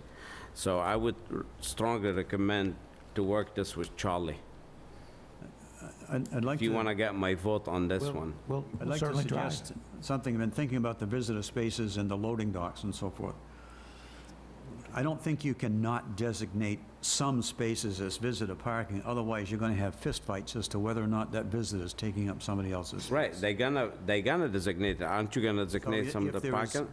If there is some way, say a parking space is 9.5 feet wide. If you take 4 spaces, that's about 38 to 40 feet. That is about the same length as the loading zone that they have suggested. If you were to take 4 spaces and designate them somehow as visitor spaces to be used between certain hours and limit the loading, that same area to loading dock to be used between certain hours of the day, maybe you could combine the two, which means that you could intersperse them throughout the neighborhood, which makes the loading a lot easier for people to pick up. It also gives visitors a place where they know that as a visitor, they can go there.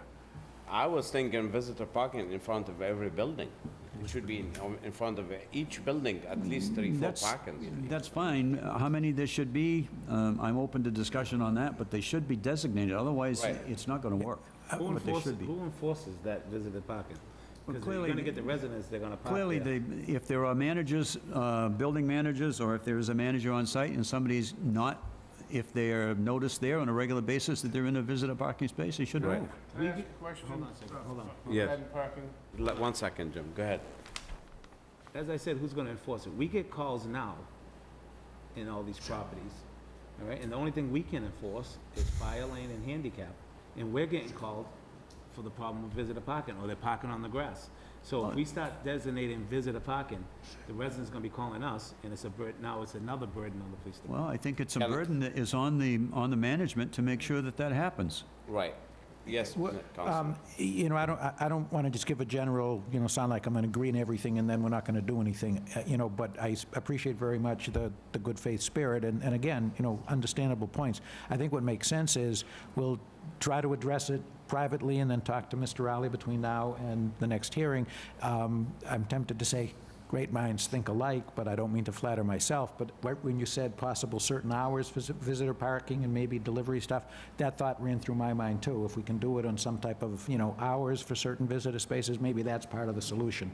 So, you know, we can certainly work on that. The only thing, just to remind you, Dom, you know, reminded me, in terms of deliveries, I mean, the deliveries are still going to be at the community building, so we'll address the comments that were made, but we can't disperse where the deliveries are from delivery trucks. So, you know, we hear you loud and clear, and certainly... Yeah, but if I may, I disagree with the hours.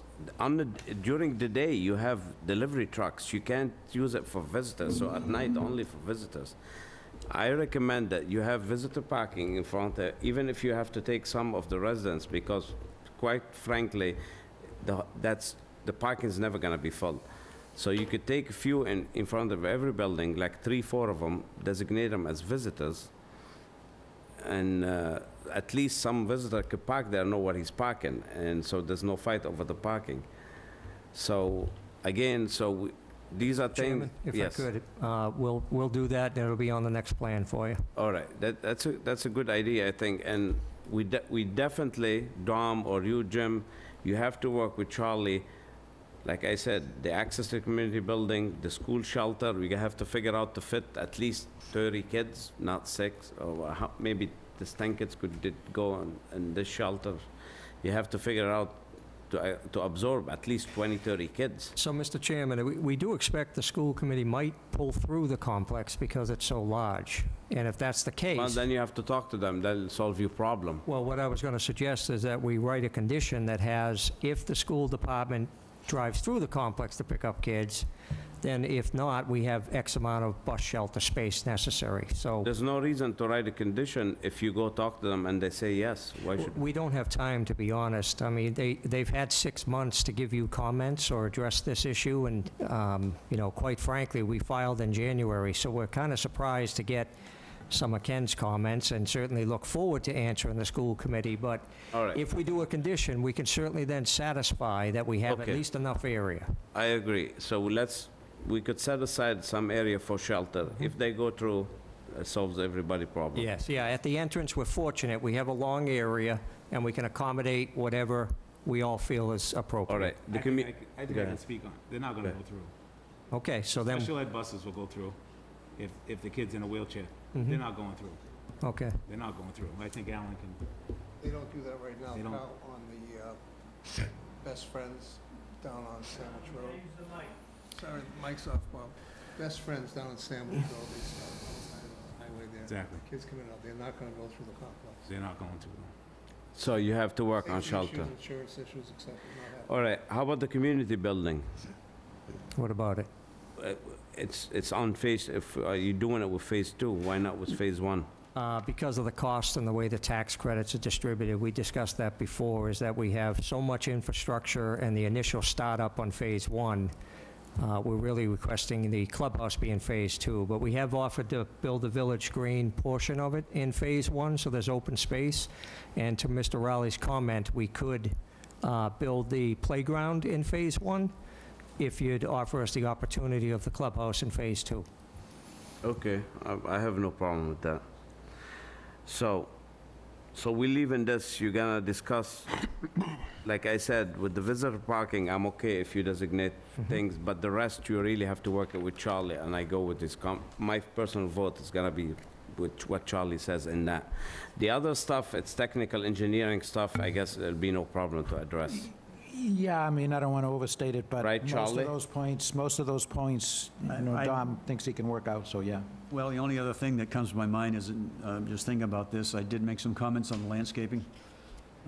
If you look at the set of plans and look at the overall landscaping plan, you're going to see that the landscaping around the buildings is pretty sparse. There are 4 trees located in front of each building, and they're small ornamental shrubs, and that's about it. There's no other small flower gardens or anything around each building at all. The other main trees are either pitch pine, or they're junipers, or they're white birch, which don't really last that long. That's what he's talking about. If you look at the vegetation that's there today, there's a lot of white pines, even though it's back into the woods a little bit. There are no white pines listed on that property to be revegetated. So it looks to me like, except for around the community building, that has a lot of vegetation around it. But if you look around each building, it has 4 spindly trees in the front of each unit. In the back of each unit, there's nothing. Okay, can you guys get a landscape architect to do it? Yeah, I think it was done. Landscape architect did. Yeah, All right, well, I mean, Mr. Rowley's we'll right. address Mr. He Rowley's one at a time, comments. so we... He looked at the specific plans, and so we hear him. What we'll do is, and it's up to the client naturally, but if we can come up with some more proposed vegetation, especially in those areas, we'll try to do it and propose it before before 2 weeks from now.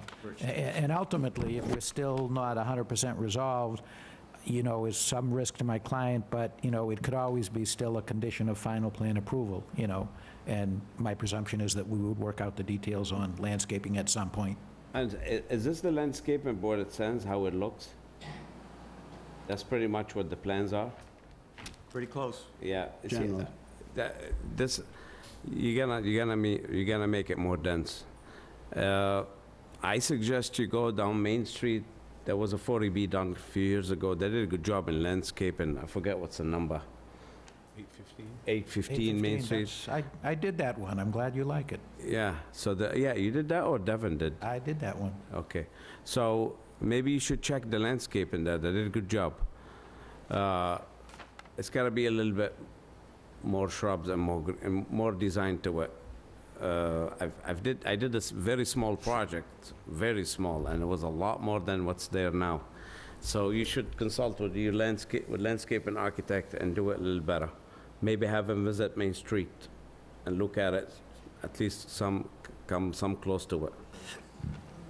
All right, Okay. so are you guys on board to discuss these things with Charlie? Yeah. All right, Yep. let's move yep. to the second thing. Thing that, the memorandum from Mr. Buckland. Right, which, Ken, do you want to go through that? Oh, do you have the copies to pass out since? I already did. Okay, great, thank you. So if you want to go through it, go ahead. Okay, let's go one by one, please. All right, number 1 is the motel vacated and demolished in Phase 1, and they agree with that. Okay, Project to be built within 6 years, they don't agree with that. okay, so like that, why? You said you want to, go ahead. Two-part answer. One is the legal regulations, which don't require that and really don't allow it. But also, number 2 is really more pragmatic, that especially knowing the way the tax credits work, and we don't know exactly when each phase is going to be approved, it really is, and I know, I wish I could say otherwise, but it is somewhat open-ended. We just don't know. So there's not typically, you know, a required end date. The way it works is, and it's part of phasing, you know, to address it. The way it works, and frankly, it's the same under 40B and special permits or any project, if it's approved as a phased project, which we're asking, and I don't think that's an issue, then the regulation says that the project, which would be Phase 1, must start within 3 years after the permit becoming final, or else it lapses. That's black and white. Secondly, if it's phased, the presumption is that once you perfect the permit by doing Phase 1, then the permit doesn't lapse, and it could be open-ended. The expectation is that it would be within 2 or 3 or 4 years from Phase 1, but we just don't know. So that's the reason why we, in terms of the way it's proposed, we said no. But it's important you understand the funding piece of it, so it will help your decision. When we file for a tax credit round, it may be 2 or 3 rounds before we actually get awarded. So we could get awarded for Phase 1 and miss Phase 2 or 3 for a couple of years, and then they award it. It all depends on how much money is available and what the state decides for how many projects they're going to fund. So it does push it out. We really don't want a term period. We don't mind, of course, start it within 3 years, because our first tax round, we're hoping will be successful in a year or 2. But, When you plan to start your first phase? well, we're going to file for the tax credit round in November. So Okay, we maybe hopefully, a year, 2, 3 years. might be a year from When there you that we start. You want that permit open? There's no limit? Yeah, because we'll only get funding, let's say there's $5 million in tax credits for Phase 1. We have to build Phase 1, that takes a year, then we have to file for Phase 2. That could be not awarded for another 2 or 3 years. So that's why we gave a minimum. The sewer department wanted to know it won't be coming online all at once, which we can guarantee. The least that it would be is a 3-year project, but it could be 7 or 8 years. So we're going to build it out slowly, but it's based on the award of tax credits. Say it publicly. Just get your phone. So if that's the case, do we have to put the bus stop and all that in right away? Well, we could phase the bus stop where if we decide we want 3 of them, one's done in Phase 1, one's done in Phase 2, one's done in Phase 3. I have no I'm just objection to saying that. Yeah, but... To help you guys, you know? Yeah, I have no objection to phasing. I think everything should be phased. Utility connections and permits and everything will be phased as we construct. Personally, I'm very uncomfortable with the open permit. Like, no end to it. We don't know. That might take 10 years. Here's my suggestion, and again, we wanted just to address it the way it really is and not kid anybody. My suggestion would be, let us try to work with Paul Haverty, just because he's the 40B consultant, and see if there's some type of expected commencement date. We still can't say when it's finished, but a commencement date from phase to phase that maybe Jim could be comfortable with, that Paul would be able to help write a condition that we could live with. Because again, even though I certainly believe the law is, as I said, we're not here to do battle with you. I understand why, you have that discomfort. So I think that seems reasonable, Jim, that we try to work that out with Paul and make a proposal, hopefully that will satisfy you. It is good in a way for impact on sewer, water, and school to extend it, but we can't just keep it open. We need a deadline. We can't just leave dirt piling, it's just like building half the project and stop it. Yeah, there would certainly be conditions, which I think are already included in what Paul drafted, that really address that, or can be beefed up if necessary, that each phase has to be obviously self-sustaining, and, that there wouldn't be that type of uncompleted, unsightly business on a remaining site. It wouldn't be developed, it would stay as it is. One of the ones is about a temporary construction fencing between phases. We added the word temporary, but, that's certainly a good idea. We have no problem with that. All right, so, go ahead. I have a question on this phasing. You were discussing funding. So November, you put your application in for Phase 1. Presumably, at some point, they fund Phase 1, and then there's a year of construction. I guess the word isn't are you allowed to apply for funding for Phase 2 prior to the completion of Phase 1? Yes, you are. Okay, so if during Phase 1, things are going swimmingly, you would put your application in for Phase 2? Yeah, we'll put our application in every year for the phases accordingly. It's just that the state may not award it that year. So it's not so much that you're concerned about time for your ability to build 3 phases, it's more for your ability to get funded by the state. Correct, because it's a tax credit program and they have a certain public process they follow. All right, so we'll discuss this with Councilor Haverty, right? And Okay. we'll see how we can put a limit to it. Thank you. Okay, Ken? So no seasonal rentals allowed, and they agree with that. Yep. The community building and the open space to be built in Phase 1, and they've crossed that out and said Phase 2. temporary construction fencing to be installed between phases, all catch basins to include oil water separators, as defined on the plans they've added, sidewalks and walkways to be ADA accessible. And I think this may be going to the construction of the walkways, as you were talking about before. Okay, so no stone dust. Right? That's why I agree with Charlie. I do not like those sidewalks with stone. Let me just clarify, Mr. Chairman.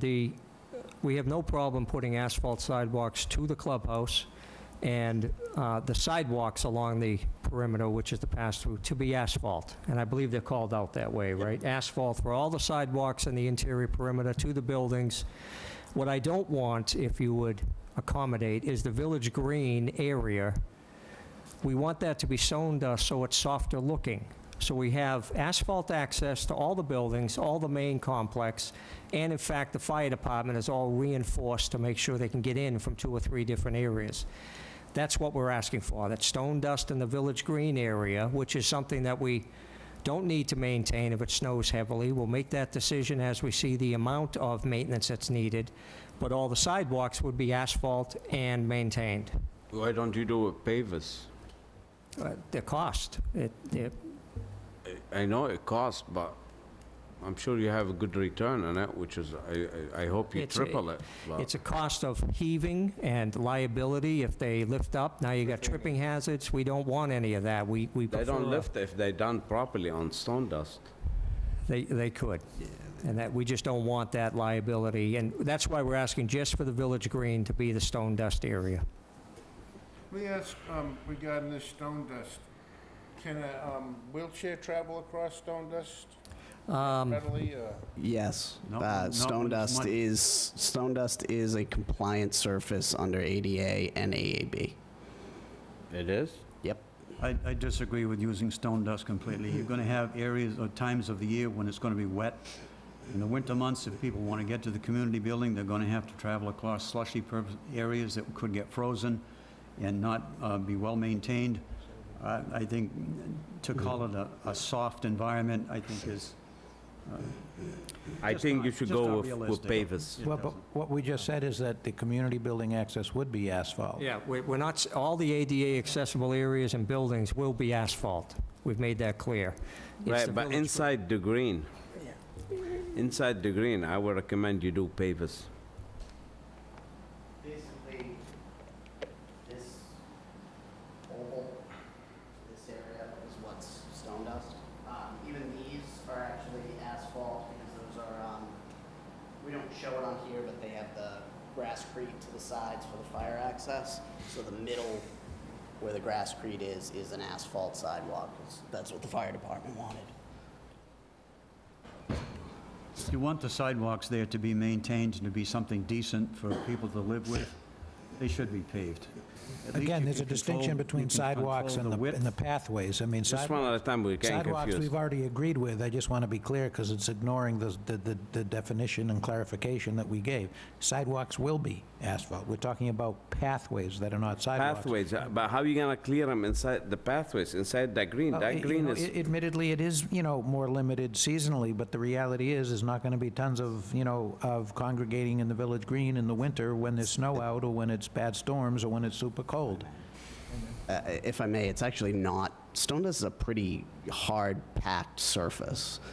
It's, you can snow blow it, you can run a snow blower over it. You can actually run a snow blower over it, and it's generally cleaner than pavers because of the lips between the pavers. It actually cleans up pretty well if you want to do it. And it's that's what I do, it's- I do construction, I disagree. I do too. We I use, disagree. 2-inch Well- asphalt over a walkway is not too much to ask. That's not, I would really like to see pavers. I mean, he's giving you asphalt, that's easy. That's not much at all. So let's, we have to come back and visit this, but I strongly recommend to be paved or bricked, pavers. Is it possible to have colored asphalt or something like that? That stuff that like they use on tracks or something so that that green area is a little less commercial and more friendly looking, but I kind of agree with the idea of You paving. can, I've seen stamped concrete. One good example of it is down at South Cape Village in Mashpee, where they have a large parking lot. It's next to Roach Brothers. And between Roach Brothers parking lot and the building itself, there are several crosswalk areas and vehicle slowing areas that are sort of raised. And they have the stamped asphalt there that's colored. So it can be done, and it looks attractive. Still pretty reasonable in cost, would you assume, or? If it's stamped, it's the same thing as laying the asphalt. You just put a grid on it and push it down into it to create the pattern. That's all you do. I'm just throwing it out there for the applicant to consider. It's cheaper to do than pavers and easier in terms of construction Better costs. for maintenance and... All right, so this issue is, we have to discuss, it's not over. So, go ahead, Ken, number 8. So a maintenance plan for the landscape and drainage to be provided with an easement and penalties. They've crossed out easement and penalties. Easement for what? Easement for access to by the town, should there be failure. That's a condition that's already in the, in the draft decision. I think it may speak to utilities as opposed to landscaping, but the town's not really going to come in and, fix landscaping. In terms of utilities, again, there is a condition requiring an easement. And by the way, we submitted an O&M plan. I don't know that it speaks to landscape, which to me is unusual, but Dom, I believe, said that it's actually more detailed than the one that somebody, I think, from the department gave us as a sample, so. Yeah. It's in the drainage calculation package, which I've looked at briefly, have not had a chance to review in its entirety, but as I skimmed through it, it's pretty detailed. I agree with Mr. Freeman.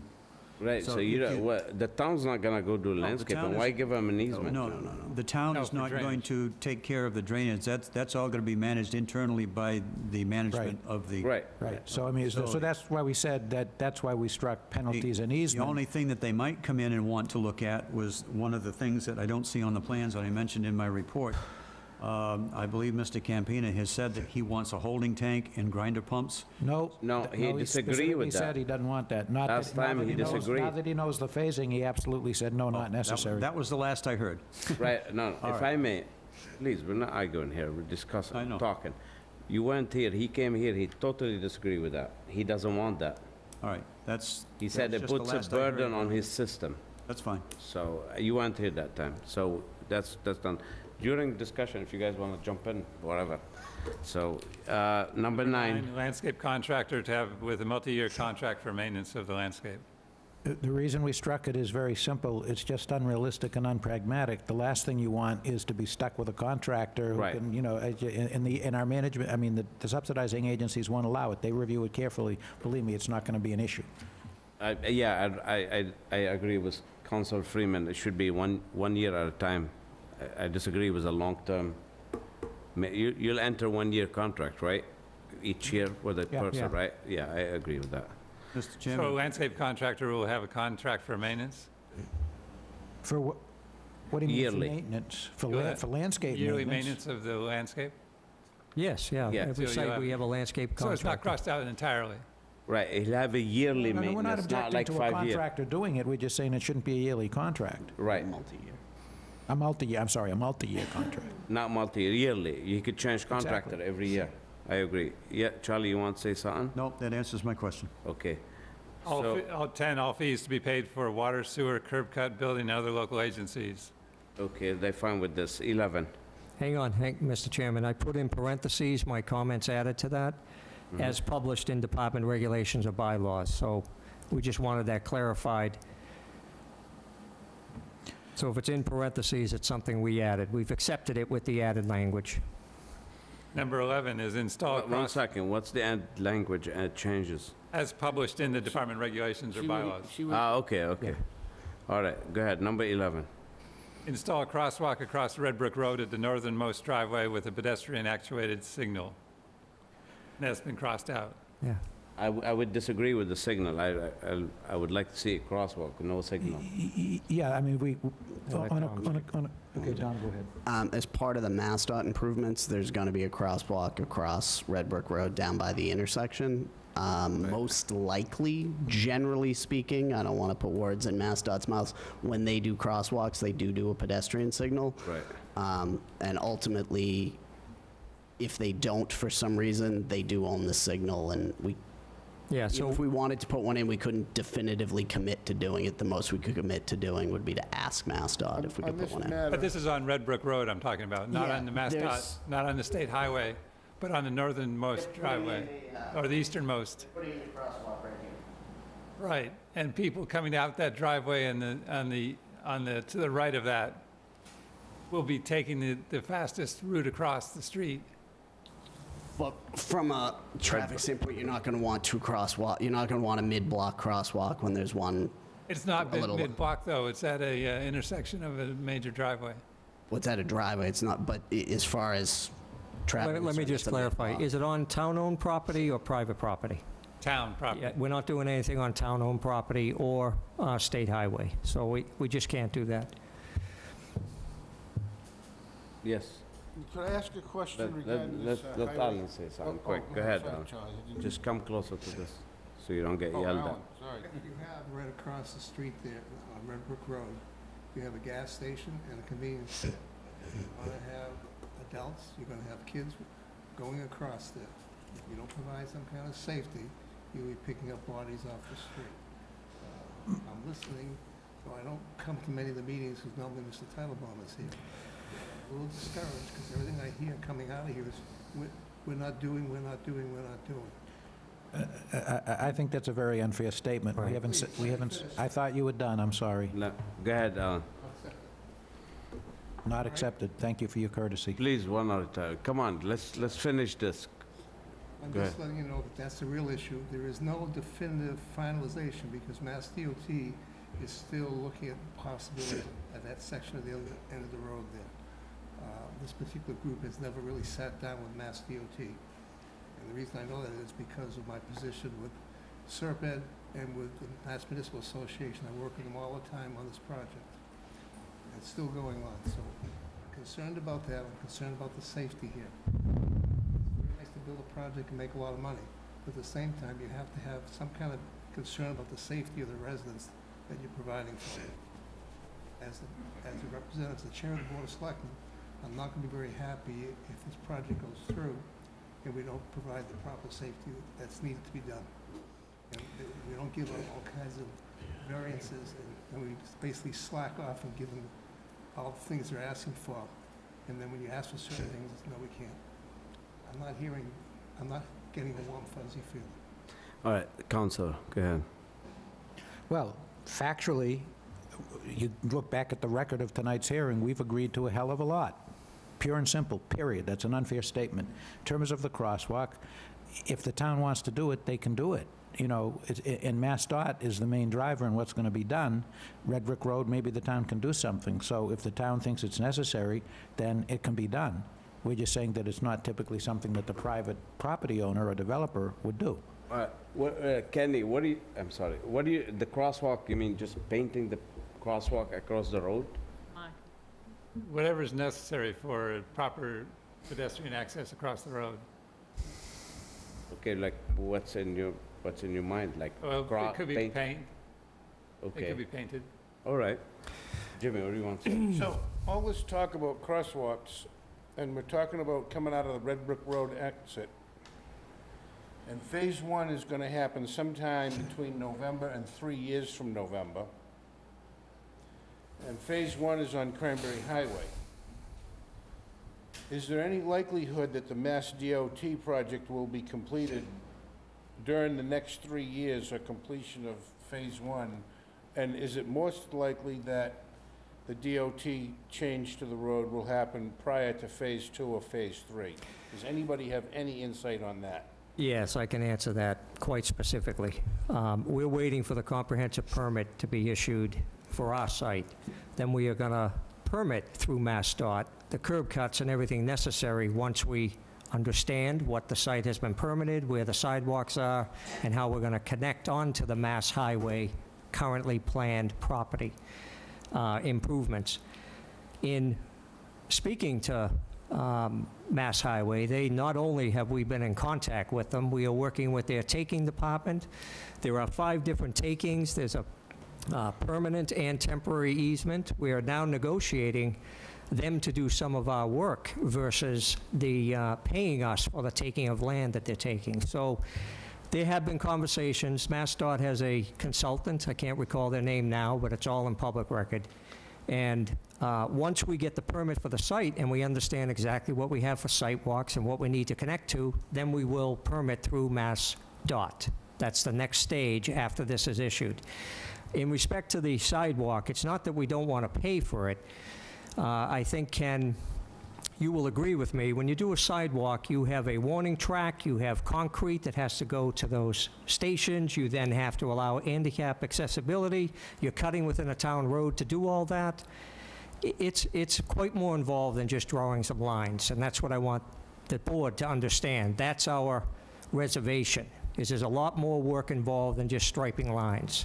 And that involves a vast amount of permits, and because you have the construction going down to Red Brook Road in front of our site, it's all now part of Mass Highway in some regard, so it could force us to have 2 or 3 different levels of permitting, which might affect our title and our ability to finance. So it's not that we don't want to do it, it's that we can't do it effectively and in the spirit of what we're trying to accomplish. Alan, what do you want to say? So, The project goes out for bid either September 1st or September 15th for the highway? for the highway. Okay. Which means sometime during the winter or the spring of 2019, the highway goes. It'll be phased in, the project, depending on how the contractor decides they want to do it. If the contractor comes up with a better way than Mass he has laid it out, then that will change that way. It should be done over a 2-year period. The project was fully financed at $19 million plus for fiscal year 2018. So that probably works great with that first phase. It's going to basically, depending on which end they start at, et cetera. Okay, let me ask a question. The access from Red Brook Road, what phase is that? So we're intending... That's the third... Let me just clarify Yeah. for the selectmen and for the board. As soon as we file with MassDOT, we're going to have all 3 curb cuts defined, utilities defined, and we're going to actually do all of the connection work, curb cuts, and utilities while Mass Highway is going in. Okay. So it may not be that we've connected Phase 3, but all of the work on the highway, because we're also worried about that work getting done so quickly, then there being a moratorium. We can't cut it and connect it Right. to utilities. So water lines, connections, sewers, everything's going to come to the site.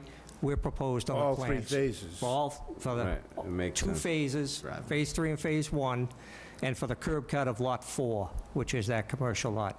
Okay. We're going to do it all at once. Okay, you said 3 curb cuts, Yes. that's what had me, so... Yes, so the- yep. All right, but my question is, Red Brook Road, that's the 3rd phase? That's the last one you do? That's Phase 3, yeah. Well, So let that me- could let be me- in 8 years from now? Well, let me correct that. When we build Phase 2, Yeah. we've committed with the fire department to put the through road. So we're going to come down, you'll be able to access Red Brook Road right at Phase 2. We just won't build the Phase 3 building. The infrastructure, most likely the parking lot cutouts and all of the utilities will be put in while we're putting that connector road in as part of Phase 2. Let me go back to the crosswalk. If it's just a matter of putting lines across Red Brook Road, when you get to that phase? We'll do 5, that. 6 years, no, 5, 6 years from here. Is the cross-line painting feasible? Just to paint the road for a crosswalk? I would defer to municipal maintenance and... I think I know what he's talking about. They have to put the yellow pads. Right, they're called warning tracks. For handicap, ramps. You have to have handicap curb cuts, correct, And it has to be on concrete both each sides, It's on not- both even if it's sides. blacktop, So it has to be concrete on each side.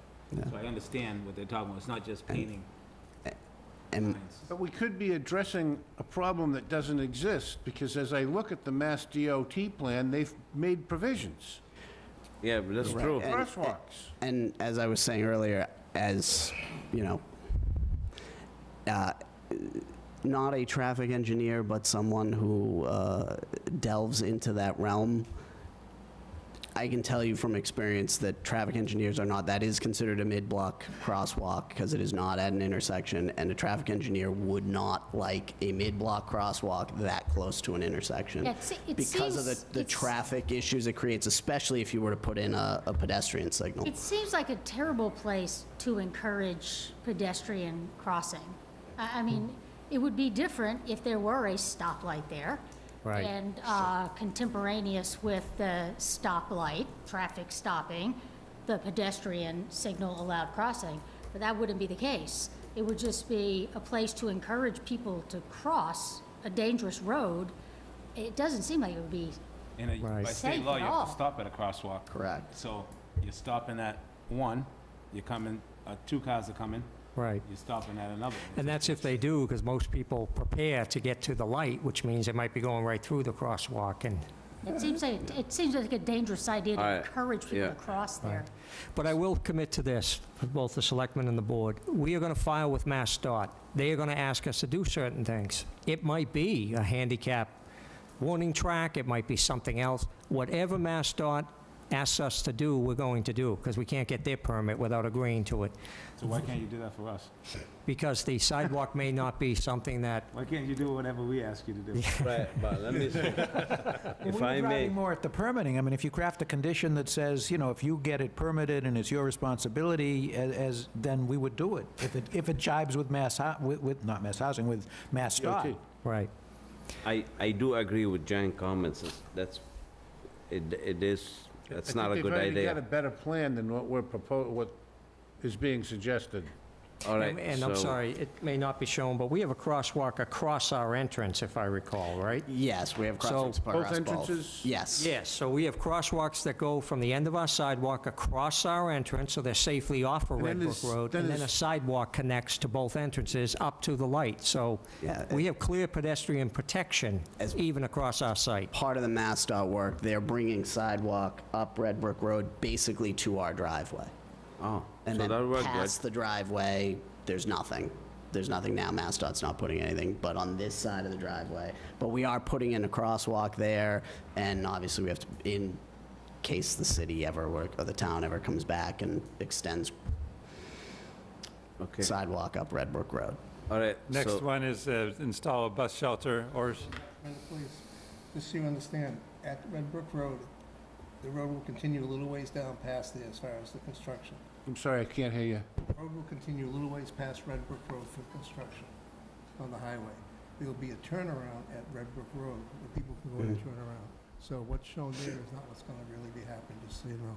So you're gonna have to watch very carefully how the state actually engineers that light. No, and they're showing the turnaround. turnaround on that Yeah, plan. but there's a light and turnaround. Yeah, they're Oh, showing it. I understand, but I'm just letting you know what you've got sitting on the opposite side there and what you're gonna have for actual situation. We have issues all up and down 6 and 28 where people are in mobile home parks and are crossing the highways all the time. And that's the nature of the beast. And that's why they're changing the road. That's why they'll eventually change the road. But all I'm saying is, at that particular point, they're not changing the road at that part there. Yes, Charlie. Several of the previous projects that you've had, when there have been controversial issues come up that didn't necessarily get complete answers at the time a special permit was issued, you have put a condition in your special permit that says you come back after a certain amount of time. Sometimes it's been a year. For review, yeah. Sometimes it's been 6 months, depending on what the circumstances are. The driveway that's going to be on Red Brook Road is to be built to the binder course of mix during Phase 2. That's a ways down the street. So maybe you might consider putting a condition in the special permit that prior to the completion of Phase 2 or the beginning of Phase 3, that you revisit the issue of whether or not the pedestrian access is warranted to cross Red Brook Road in any given particular location. By that time, maybe the state will have finished their construction, and you'll know where crosswalks are. But at least if you could pull the applicant back in to discuss it again, maybe things will be improved to the point where you won't need it. Maybe they won't be improved, and you'll say, yeah, we really need it, and we need a signal that will stop traffic to allow people to cross. Why not some sort of a provision to that effect, so that you could then look at it at a later date when you know more about it? Right now, everybody's speculating about what the state's going to do, or when this whole thing will be built out. What do you think, Councilor? Well, I mean, two-part response. I appreciate the spirit of trying to work it out, and to a large extent, it's reasonable, but at least two things. One, you know, typically it's a problem for lenders to have, you know, post-permit conditions where you don't really know what's going to happen. If it's limited to the things that, you know, my client said already that they would pay for, then it may be okay, but we can't be exposed to possibly the cost of adding a signal.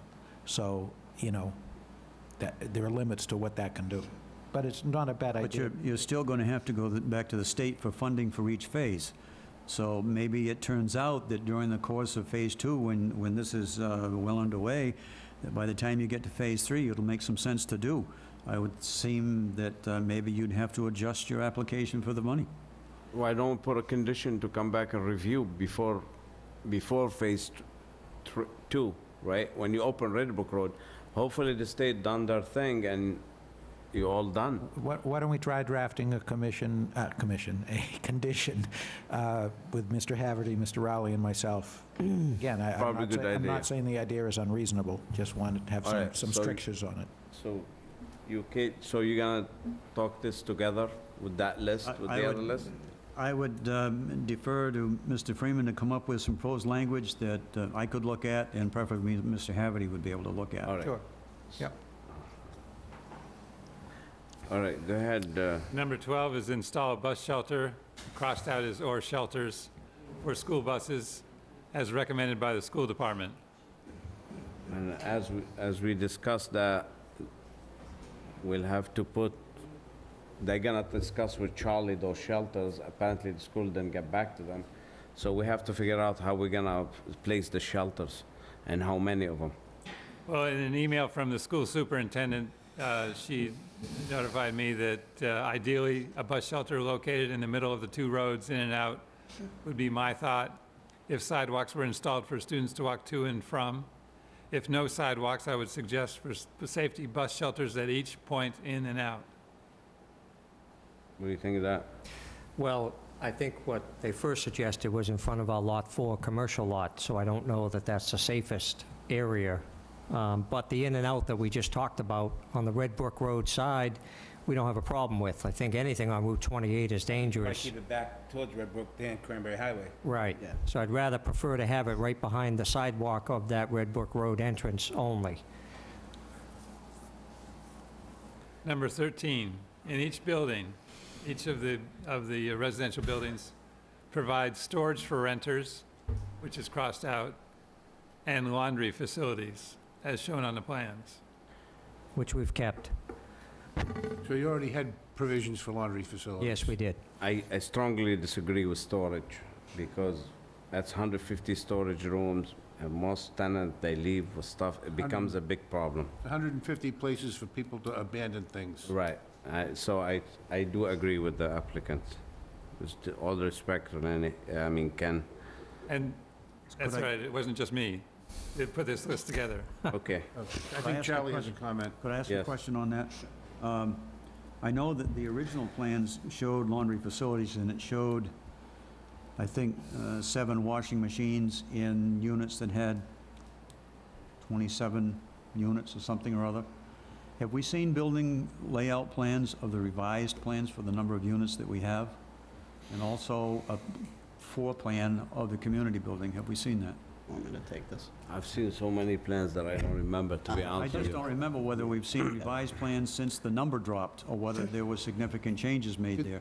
So, In Mr. Chairman, reference to that, did the building change or just the number? Did you just eliminate one whole building? that's all And all we the did. buildings have been the same since the original application? That's correct, since January. Okay, and where's the laundry on each building? So on the first floor, we have a common laundry area that has stackables and a washer and dryer beside each other for handicap.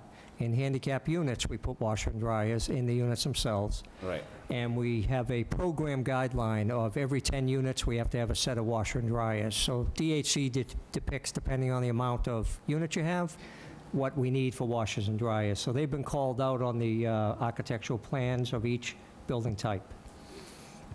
Is that good? Does that make sense? If you're satisfied with the number of washers and dryers, I mean, it's 1 for every 7 units, which is pretty tough when you got... Are these coins? You put coins through them? Yeah. I Yeah, there's a mean, the laundry more they put, service. the more they make money. Can you fit more? It's actually a program guideline for income and things that DHCD depicts to us, how many you can have, how much income, and, so we got to be very careful with anything other than what we've designed is the program that they allow. If you put more, the sewer department might start charging you extra EDUs. Correct. They will. There's no might about it. All right. And then the complex in total, provide a manager and a manager's office. And that's, in parentheses, is in the community building. One thing that is not in conformance with fair housing. A community room, which is in the community building. An indoor fitness room, which is in the community building. A children's playroom. And workforce services for office space, crossed out as children's playroom and workforce services office space. In the community room, in the community building, also provide a reading room, kitchen for demonstrations and catering, a computer lab, and a cyber cafe. And all those have been crossed out. The reason is simply that's just too much micromanagement. I mean, Jim can go over again what he said at the last hearing, but there are multiple rooms and meeting rooms and facilities in the clubhouse, but for us to be bound by a condition that says that it has to be X, Y, Z use, is simply too much micromanaging, and again, it may or may not be allowable by DHCD, and it's just simply practicality, you know. I mean, you could get into definitions. I mean, what's a cyber cafe, you know? Same with a computer lab. They may or may not have a place where people can, you know, like a mini business office, have a computer that they use, but, you know, it's their good management practices from their experience and what DHCD typically requires and/or allows for these types of developments. So, Jim, if you want to elaborate, you know, we went through it last time, but again, we're not trying to be uncooperative. It's just that practically speaking, it's too much for us to be able to agree to. Yeah, as we indicated, it's a 3,300 square foot clubhouse. There's 4 offices in there now, a large community room, a fitness center. So we feel we've accommodated everything and then some. We don't even need to put a fitness center in. But DHCD has certain then program guidelines we need to follow for any support, if you will. And we just have to do that as a management company and leave it at that. I would like to see the DHCD guidelines, because I don't want people to be hiding behind some nebulous standards. Because what we want this to be is a highly livable project. And that's the reason for having these amenities that we're suggesting that are being crossed out. I did some of my notes myself. The cyber cafe, I kind of disagree with it. It becomes unpeaceful. There'd be too many kids playing and stuff. The lawn furniture, I would like to see fixed benches instead of lawn furniture, There are because fixed benches on the plan. Yeah, the Right. benches are shown on the plan. There's a but cut sheet. There's a simply cut sheet. if lawn furniture, okay, you buy them 1 year and they're gonna be trashed, and who's gonna go outside and fix them? So fixed benches makes more sense, and exercise sites, and then it becomes a gym for the whole area. I disagree with these things. It become very unpeaceful, the place. That's my opinion anyway. I do agree with the computer lab, maybe one of the rooms, if somebody wanna conduct some business, do it. But having like cafes and gym and all these things, they are a great idea, but then you attracting everybody from surrounding neighborhood to go there and play. May I ask, does the community building have any form of kitchen or at all in its plan? We typically don't, because the caterers come in with their equipment, their bring their warming stuff, it's trays. a good- They bring everything in. We put out fold-out tables when we have community events. So we typically There's no- don't want a kitchen for There's no liability. provision for a stove No. or anything like that, or for cooking? No, that's more starting dangerous. If there's fires kids and- in there unattended, they could get at these things if they're accessible. We just don't like that. Okay. Mr. Chairman, I Yes. still think we need to see a floor plan of what it looks like. I thought we saw We- one. Yeah, that's, Mr. Rowley, that's been submitted with the architecturals in January, so, I apologize. no, that's okay. Ken has a copy of it, and you weren't here when I went over it last time. Okay, And then lastly, in activating the open space, have garden spaces for the renters with water service. That's been crossed out. And include the conditions in letters from the Water Pollution Control Facility, which was modified for $626 per year per EDU. The onset water district, which is monitoring wells and fees. Charlie's comments and the comments of TEC, the traffic peer reviewer. So on those points, we understand there'll be conditions specifically about the water pollution control facility. Question, when it says modified for 626 per year, and then EDU, what is the EDU, and how does that correlate to this project? Per unit, 626 per unit. That's what the sewer Equivalent charge. dwelling unit. Per dwelling unit. So that's a sewer connection fee? No, it's the fee every year. Per annum, per apartment, Per they unit. charge you 600. House, apartment, Equivalent dwelling unit. Sure. so you get 150 times 626, They call it an basically. EDU because if you have a laundromat, they charge you 1.5 EDU per washing machine. I see. So that's A restaurant, published they in all charge you- standard fees that they charge? Correct. Yeah, Right. we've agreed to that. Right. That's not an issue. Going back to the garden space for renters, I strongly, again, disagree with it.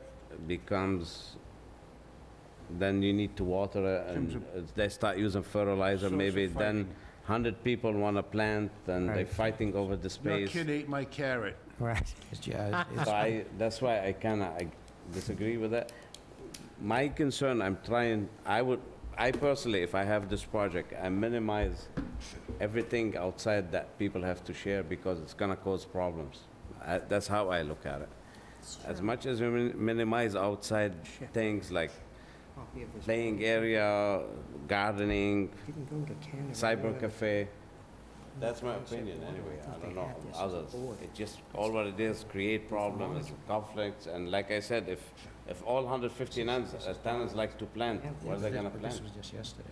And this one leave the hose open, this one put God knows what kind of fertilizer. and- Sent it to us. You understand? That's why I'm against that kind of. I agree, What I are they think they growing? have it. So what are they going to be doing otherwise then? Then we could make money grow. House plants. Plant marijuana, it's allowed now. It's legal, if I hear that. All right. I have a question going back to the parking, if I may. There's been a lot of discussion about the parking, and it's not clear to me, does the manager assign parking spaces per unit? This is your unit, this is your space, or is it shared parking and it's catch as catch can? You know, each property we have is different. How we handle that is this. Usually parking is not a problem, especially in this site where we've increased it from 1.3 to 1.7. If it becomes a problem, then we give assigned spots. But starting out, there's no numbered spaces. No. They come in, they park in convenience, they might enter on the side door, they might want to take the elevator, so they park out front. We really don't like to designate the exact spot. However, I think visitor spots are prudent, and it's something we can look at, taking some of those and converting them to visitor spots, so that is defined. All right. Just a couple of things, although, we may be near the end of what we're going through at this point, but when number 17 on Ken's list also talked about certain conditions relating to, in particular, monitoring wells. We know that that's going to be done, we've discussed it, but, we didn't get something until, I think, yesterday from OSD, I believe it was from OSD. Yeah. And, it's going into some of the suggestions about, the monitoring wells, and, we still have some concern about both the frequency and also the location, because, to us, it makes a lot more sense, and Dom can explain perhaps better than I can, but that, paying for installation of wells and doing monitoring, if we work out the amount, there are two things. One is the location, that it makes a lot more sense for it to be on the fire district's property. Secondly, in terms of doing the test, having the testing done and sending to a proper lab, that's okay, depending on the frequency, but there should be, in whatever condition we have, a specific listing of what, the condition is, because for monitoring like this, and I don't know that they specify it, but we're, again, trying to address it up front. It shouldn't be to drinking water standards, it should be to what's called a GS1 standard, which, Well, let me either take this. Jim or So the Water Department has asked for the 2 monitoring wells in the northwest corner of the site. And they've asked us to monitor it through Phase 3. Then they're going to take it over. So that's why we're suggesting that we will pay and install them just on the northwest corner, but on their property, so that they've got responsibility. There's no one coming onto our property year after year after year with that liability. So we're And gonna they make- okay with that? No, we're going to make that recommendation. They just Okay. said the northeast got corner of the development. Okay. We're going to work with them and try to make that recommendation strongly. All of the sampling they want, which they call IOC, VOC, SOC, we'll do all that sampling as they want, monthly for the first year, quarterly for the first year, semi-annually they've asked for after that, right through Phase 3. So we have no problems with any of that. We just really strongly hope that the board doesn't mandate the wells go on our site, because it causes title and liability and complications. So as we're trying to get through these discussions, we just wanted you to know the mindset. We're in full agreement with everything they want. It's just a matter of location. If they're fine with it, Yeah. I'm okay. No, I think that's appropriate to do if they're amenable to that, because to have the monitoring wells in the site isn't as good as having it off the site where you can intercept it after all activity on the site takes place. What you're looking at to start with is a baseline. So before construction starts, those monitoring wells go in so that you've got a baseline for the Right. quality of the water that's in the ground before any spade touches it.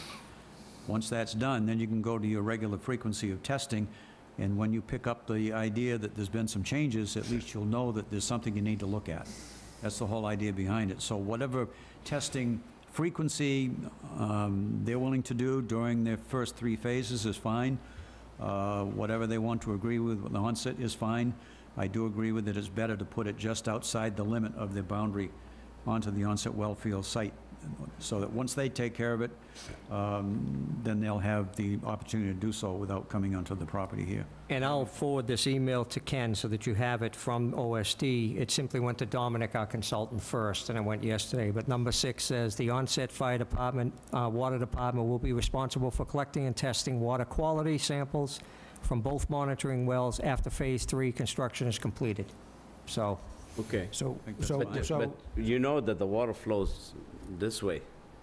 Well, maybe it does, and maybe it doesn't. We don't know that yet. I think The- there's the a chart, hydraulic it shows gradient- how the water, but that's fine. If they're in agreement together, that's fine. The hydraulic gradient is generally toward Buzzards Bay, that we know. Right. But because of the draw from the wells, and it can be substantial, we don't know whether that impacts what's actually the Yeah, flow might in suck it that in. particular area. It could very well affect it. Okay. So I think there's some substantial agreement, and Dom will follow up with the water department and their consultant if necessary on that, and hopefully we'll have it all wrapped up for the next hearing. Okay, so we have the few things, it's very, we have to agree on. The stone dust, I personally, not with the sidewalks and the perimeter, I don't like it. I would like to go with Charlie's recommendation. I don't know if you want to ask the rest of the board what they think about it. It's something we have to sort out because we're running out of time and we don't want to discuss it again. Is the stone dust only Inside the only courtyard. proposed to be used in this oval walkway around the village green? yes. So look, years ago, I lived in a condo in Charlestown, and it was a lovely setting. And the walkway right along the harbor was it was fine. I just personally, I think it's kind of it is a nice, softer type of feel for walking around water or around a green space. So personally, I don't have a problem with it. Okay. And it wasn't a problem for me. That's what we want to hear from you living, guys. So. As, you know, in a condo in Charlestown. Carl, what do you think? There's pavement all the way around, so they can get around. It's just they're not gonna be able to walk through the field. Okay, so you're okay with stone dust? Yes. I Jimmy? don't have a problem with it. Wilma? You okay? Well, I guess you got 4, you 1 against you, so you're looking good. And certainly you can guess put a it's stone condition dust. in that it be installed to ADA standards, and that way we know as well, we can accommodate the best we can.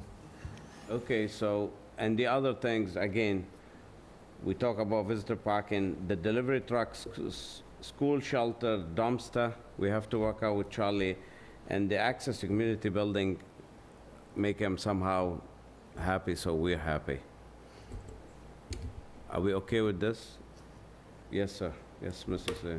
Just for a point of reference, on 17, it says modified to $626 a year for EDU. That's temporary. So by putting it in there, I want to make sure you're not locking that in, because Well, it goes every year, whatever the rate is. they're going to change the whole system to a usage base. So if you have this in there that way, that may be what you're locked into, which you really shouldn't be. Okay, so we'll say whatever the going rate every Yeah, year. just make I mean, it hasn't went up $20 for 10 Yeah. years, so. No, it's important that we just had a question what it was, but I agree, initially I said as long as we have published rates of whatever they are, we'll be in agreement to pay them. Okay, so that's Because good. most likely what will happen is the rates will go down. All Right. right, and we're gonna put, you gotta discuss with Mr. Haverty, Attorney Haverty and Charlie that 1-year revision after, for the Review on crosswalk, sidewalk Business, yeah. revisiting Crosswalk. after you do the thing. All right? Yes, sir. I'm used to projects out in the west where I have property out in Nevada, et cetera. Most of these projects are basically enclosed all the way around. I know there was at one time a fence or something supposedly proposed for this, especially on the backside along Red Brook Road and going around the backside. I think something's happened since then where you don't have that included. I think the property really should be enclosed, basically on Red Brook Road and in the backside to keep people out of the areas wandering out, and also along the road itself. My 2 cents. I do, we did discuss this, but we feel like becomes like a cage. It really is a gated community. I don't know, I think Ken doesn't like a fence either, do you? No, the idea if it's in, It it's an becomes, enclosure, I don't think it's a good idea. We discussed Personally. this at length at the last meeting.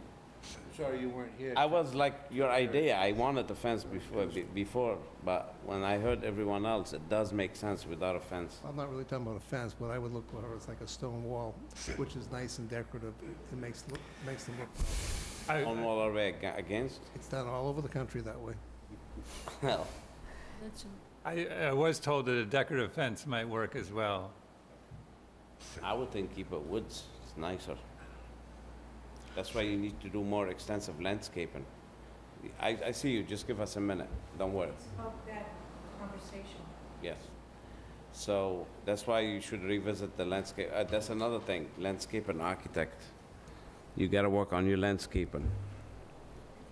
Mr. Chairman, just so that you know, there are 2 sides of that project that will require a fence anyway. The retaining walls on the northwest side, I'll call it the north side if you will. Why, how high is and the wall? east, It places 7 feet Oh, exposed yeah, height. you need a fence for that So it one. needs a fence for safety purposes anyway.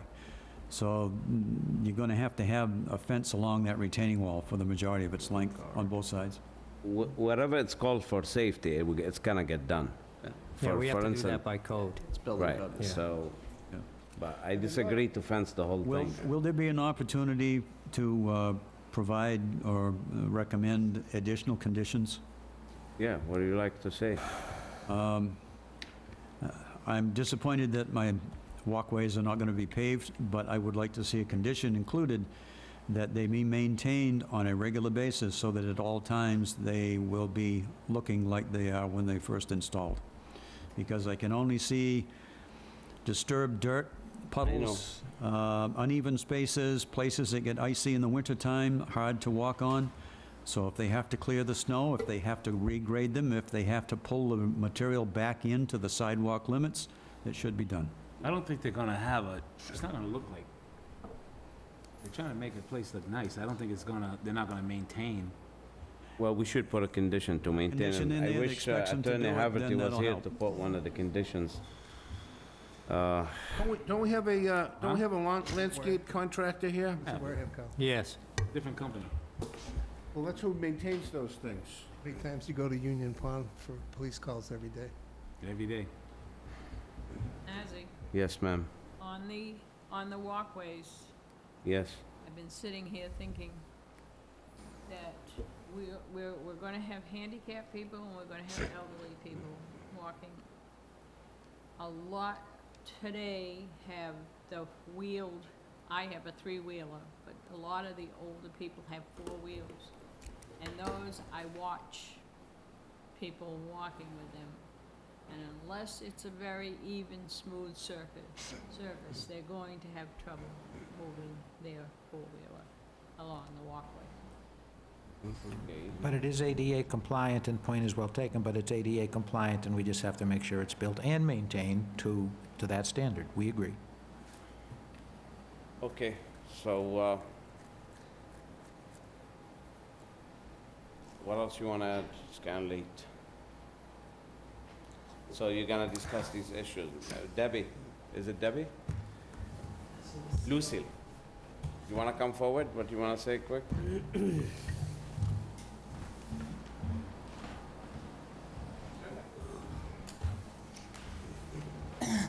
I'd like to say, in regards to the fence,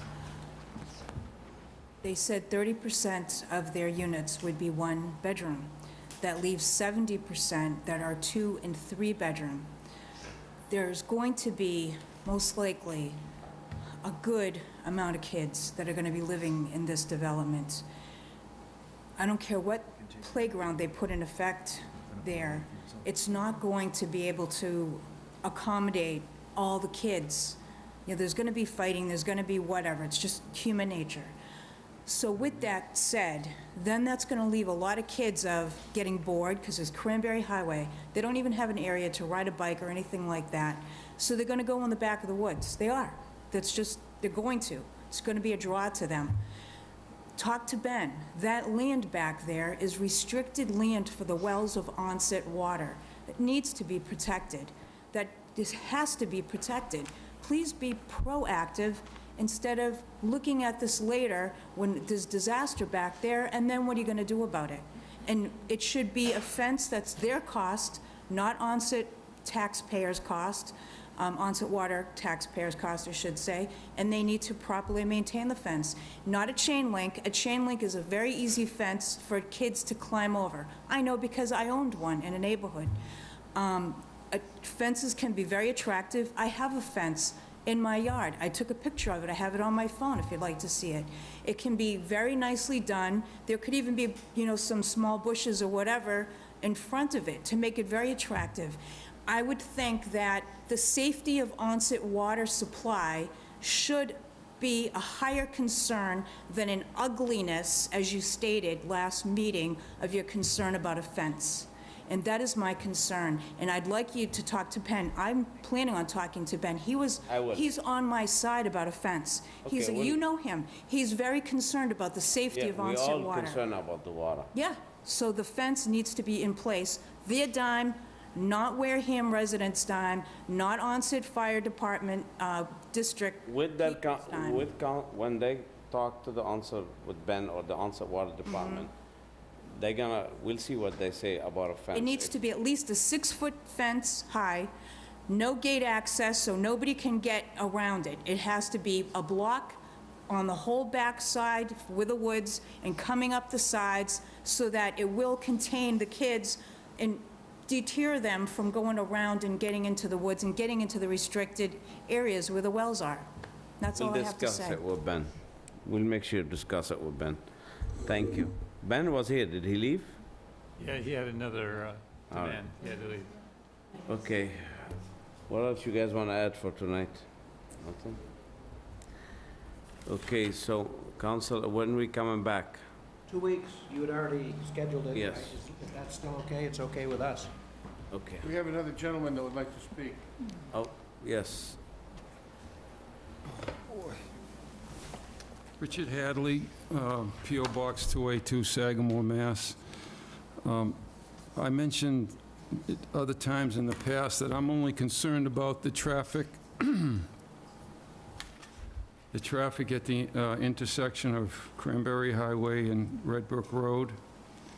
And since the last meeting, I've been able to look at the peer review and also the McMahon response to the peer review regarding that intersection.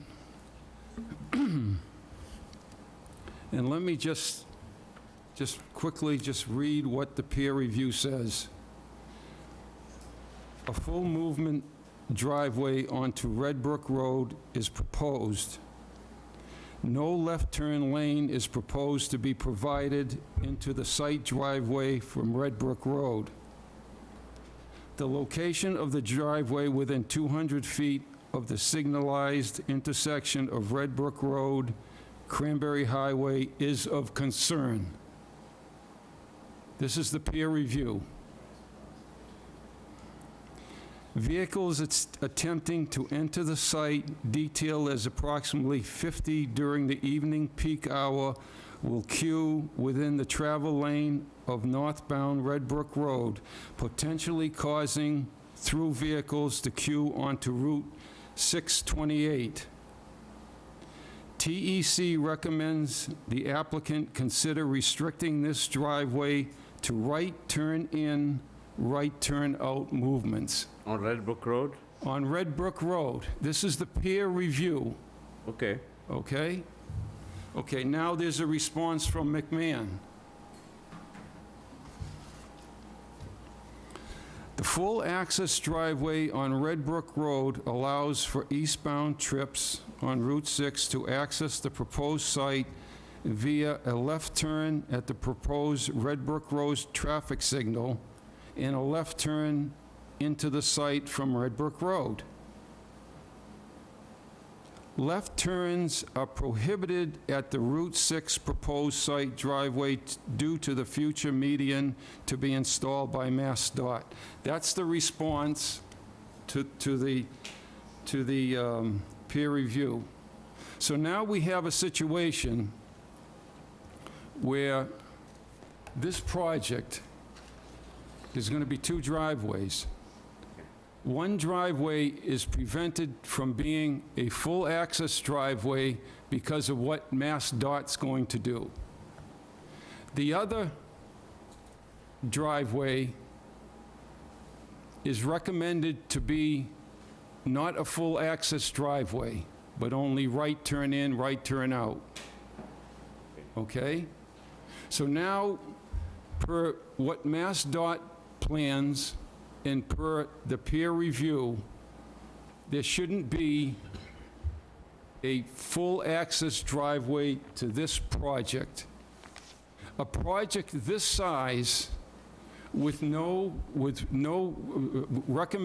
with no full access driveway is just astonishing to me that a plan, this project, okay, would not plan for a legitimate, like, two full access driveways.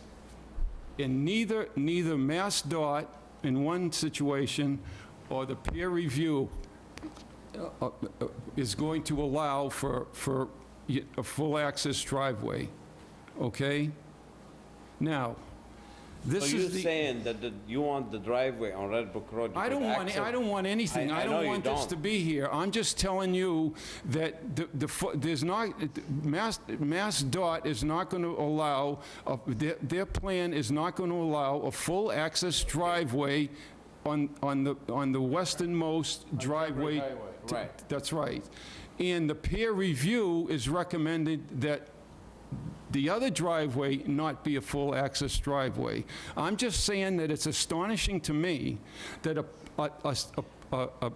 project this size has not planned for, like, even not only two full access driveway, but not even one legitimate full access driveway. So, I have a question. Ken, did you consider whether or not we wanted to get TEC's feedback as to anything, as to McMahon's comments? I asked at the last meeting in the correspondence to, and in correspondence to the applicant, and I didn't get an answer back.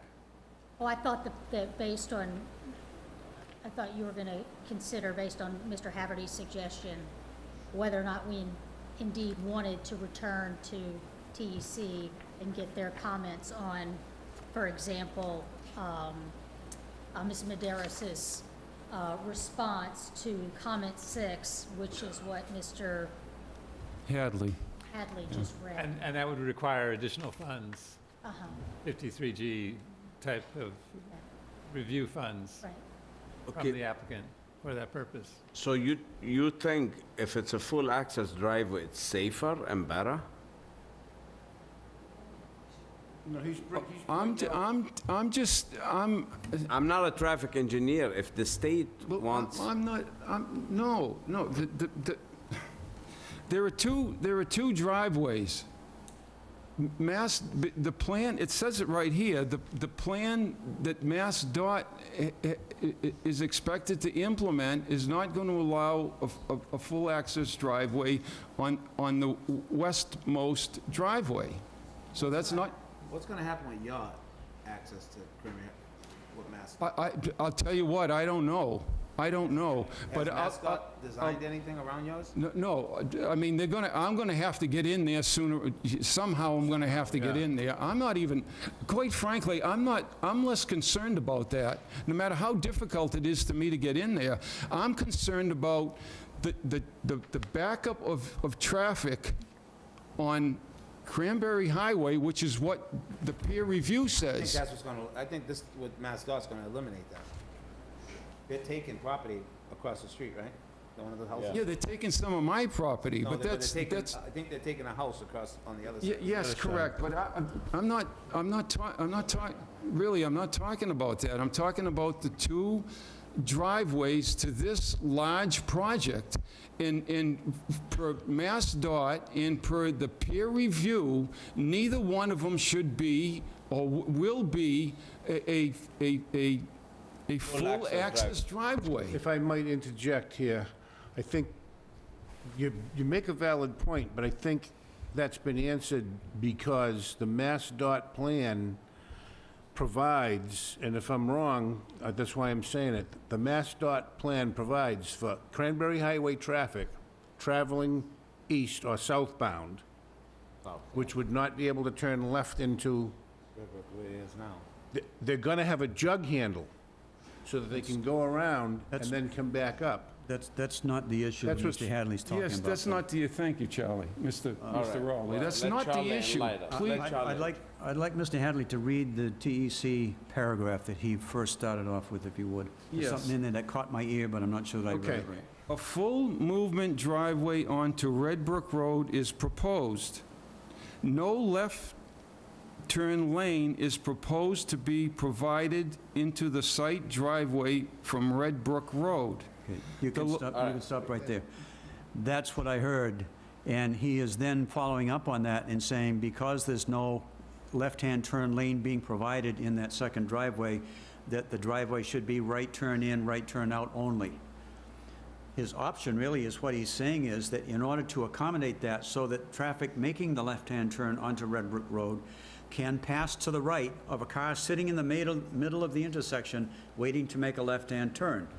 So if the pavement area right at that driveway was widened out to allow a center left-hand turn lane, then it would not have to be a right-in, right-out only area. What he's saying is the plan doesn't call for a right or a center lane. It's not wide enough there, It's unless not wide they take enough. from their property. That doesn't mean that it couldn't be widened out to accommodate that so that the traffic movements would be safe.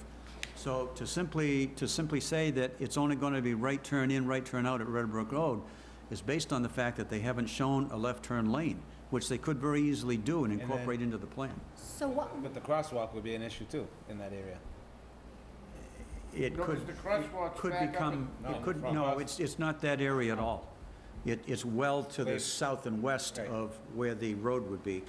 But to have a center turn lane makes a lot of sense in order to allow that traffic to bypass and keep Okay, going. on Red Brook Road. To go Red Brook, exactly. That's Did you correct. hear this? so would the appropriate thing to do then be to get TEC to comment on, respond to Ms. Maderis's response Correct. to its I agree concern? with that. That's what we need, yes.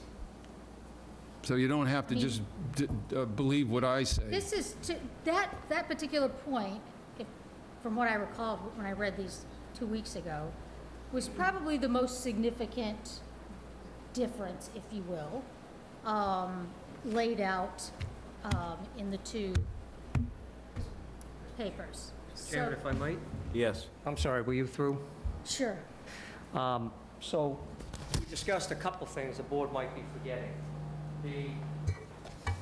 left-hand turn coming in from Red Brook Road Yeah. may actually be one that MassDOT tells me to do when Right. I apply for my curb cut. So we said that that would be, this left-hand potential into the site as a third lane, as Mr. Rowley talked about, may be something they asked me to do and I put in. What we talked about last time was that if cars can't take a left into this driveway, they're gonna get out further, burden the neighborhoods turning around. And that we didn't know which one was best, safe or unsafe. I'm not opposed to a right hand in, right hand out, as TEC said, or as MassDOT defines.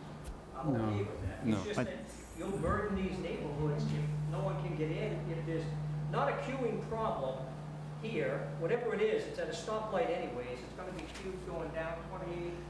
I didn't see the problem, but I want the board clear. That's why we felt as though we have killed this traffic issue to death. And I'm in agreement with TEC if the board wants that.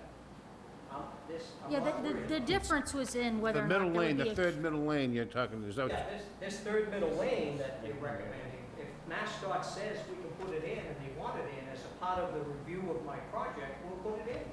I think we need to Really just find a out, dispute here as to whether or not there will be a queuing problem And that's up to between, MassDOT. between the two Right, and consultants. that's all. why we said, this is all about MassDOT analyzing it, not the two consultants talking more. I don't, That's all. All right, I Charlie. don't necessarily agree with that, because not on, the Neither. plans do not indicate where the limit of the state highway layout will be on Red Brook Road. Red Brook Road is a county layout, which means it's maintained by the town of Wareham, up to a certain point, and then it becomes the layout of Route 6 and 28. Until we see exactly where the limit of that is, I don't know that any of us know how much control MassDOT will have over what happens beyond the intersection that you see on their plan. So I think that information needs to be provided. I think they do go out so many feet. I'm sure they do, but whether they go You as know, far as that we go up to entrance, I Main don't Ave, know, I think Carl. they're gonna go down a little ways. It would be something, if we knew that, it would help us determine what can be done by the state, what can be done through acting with the town and so forth on Red Brook Road. Yes, On that point, I'm not disputing that, but here's how I think it needs to be dealt with. We're not going to know for sure until MassDOT looks at what we asked for and all of that. I think it can be crafted as a condition, given what Jim just said. You know, so it can be drafted in the alternative, because he's agreed if it's permitted by MassDOT, one way or the other, either restricting the left turns, or building the queuing lane, the separate left turn lane. So we don't, you know, the proof is in the pudding ultimately with the application to MassDOT, but a condition can be crafted to accommodate that protects you and gives you the best solution. So again, that's something else that we'll draft and share with Mr. Rowley and Paul Haverty, and I think that's a reasonable way to do it. Why wouldn't it make sense to simply put the left turn lane in, and whether it's constructed by Mass Highway or whether it's constructed by the applicant, who cares? So long as it's there. well, Can you put the left lane in? I mean, get it cannot unless over with. MassDOT allows it, that's what I'm saying. Right. If That's the MassDOT thing. allows it, I will put it in. If it's within a town layout, I don't believe they can say you can't. They're gonna have queuing to the traffic light, they're gonna have all the issues we have to deal with. I understand that. MassDOT says we can, then the next step is simply to go to the town, can I do this? They obviously would say yes, so that's why I'm suggesting it has to be MassDOT that allows it, and then we will put it in. Are you suggesting that MassDOT might say no? They could, Charlie, it's too close to the Why? intersection. If it's outside, Queuing of the intersection. because it's outside their jurisdiction. But The I think- queuing is their Can you, intersection. everybody, can you please calm down? Sit down, Jim, please. Charlie, if I may, it's because it's too close to the intersection, they might interfere. I'm not saying they would. They might say, I won't allow it. But the gentleman say, if they say, we don't care if you do it, he'll come back and do it. Yeah, So we Mass could, Highway had say on Toby Road, they wouldn't have to go all the way back. Mr. Chairman, if I may, it's... Mass Highway but one had- at a time, please. Sure. It's Mass getting Highway crazy. had a certain amount of information that they could put input on Toby Road, but they didn't have input on the entire length of All Toby right, Road. but please, can everybody stop? There's no issues here. The gentleman agreeing, if the state says no problem, he'll do it. I disagree with that at this point in time, because we do not know where the limit of jurisdiction for the state highway begins and ends. And until you know, you don't know whether it'll be under town control or state control. I Yes, agree it's Counsel. close to the intersection, but you need that information. I'm not disagreeing on the substance, but there's no way to postpone this and delay this, and there's no need to, because if we do a condition crafted, as I just said, then we will cover the scenario that Mr. Rowley is saying.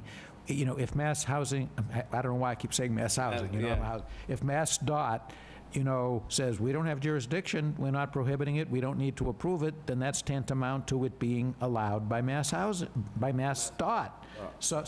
Again, I'm not, I mean, the condition will speak to it beautifully, that's all. Please, Mrs. Slavin. I would ask if the board likes, I can basically make a couple phone calls and I can speak to Mass DOT. Perfect. Region 5, speak to Pam Hassler, who's in charge of the project, and get a delineation of what they're going to have as far as Red Brook Road under their jurisdiction. And Can you give us this answer before next meeting, maybe in a week? I can And probably- if they say fine, I believe Jim is fine, he'll make a I can probably left get you an answer by Friday. I can tell you. Friday. Can you, how you gonna let us know? By email? Email the board. Okay, and can you see him so he'll answer, so he could see it? Right. And we could put this to rest because arguing is not, it's not getting us anywhere. No, that's fine, and again, we appreciate the discussion, that's fine. And if they say fine, they could do it, gentlemen's agreeing to do it, end of story. I'll just get the information of where All the right. project stops. Charlie, the whole idea, what we saying, even if he agrees to do it, and Mass DOT, let's say they have jurisdiction and they say, no, you can't do it, what's the sense going out doing it if they don't let you do it? I understand they're saying it's not their jurisdiction, but it could be very much. Then you're prematurely setting yourself up for saying, just because Mass Highway said so, we're not going to do it. And I don't want to see that. But Alan's gonna give us, That's not what we're saying. and we could make a condition, if Mass Highway allows it, we'll do it. How's that? Let's find out what the technical aspects of the limits of the jurisdiction are. Okay. That will help to solve a lot of these issues. Is the Red Okay. Brook Road currently under Mass DOT jurisdiction? No, it's a county layout. But the Red Brook Road entrance to the project? Just that little area, I don't think it's They are coming working over. on Red Brook Road. I don't know where the jurisdiction starts or ends, so I agree with Mr. Rowley. And for the record, I would prefer the left-hand turn into our Yeah, community. it I will makes put it you in, much pay better. for it, have no problem with it. I am in fact going to ask for it when I permit with Mass DOT. So whatever they say, I'll do with respect to a left-hand turn in. If not, the condition will say right-hand out, right-hand in only. I'm okay with that, too. So that's all. To make everybody comfortable, can we say that there's a condition for a left-hand turn lane if allowed by Mass DOT? Yeah. Absolutely. That makes everybody happy? Yeah, that's what I'm saying, yeah. I think that is poor language to say, if allowed by Mass DOT. I would say you got to do it. If not opposed, Well, We'll do it. Mr. Rowley's uncomfortable with conceding that Mass DOT has the authority to say that we can't do it. Right, and That's again, what you're- right. again, I agree with the concept, I didn't draft it verbatim, but I agree, what I said was pretty much what Mr. Rowley just raised as a concern. You know, if they don't have authority, then they don't have the power to say yea and Say nay. there's a left-hand turn Right. unless prohibited by Mass DOT. Right, exactly, whatever exactly, we can do the language, that's what I've been saying, yeah, I agree. does that sound good, Charlie? Why don't Okay, we how see, about- why don't we see what we hear? I want to, yeah. When we I'm find not out. ready to make a decision. I don't like putting any provision on this project subject to what Mass DOT says that is outside the limit of the jurisdiction. We don't know what that is right now. Okay, let's make it different way. Let's agree to put a full access driveway unless opposed by Mass. Why don't we wait to see What what happens we if they find say, out? no, you can't do it? Can they? Let's let Selectman Slavin Okay, find out good first idea. what the issues is, and then we can have a better Can you let understanding us of know where by it's going. Friday, please, so we can prepare? All right, very good, excellent. Okay, so let's, I guess, getting late. All right, Jimmy, somebody. I make a motion, we close this meeting.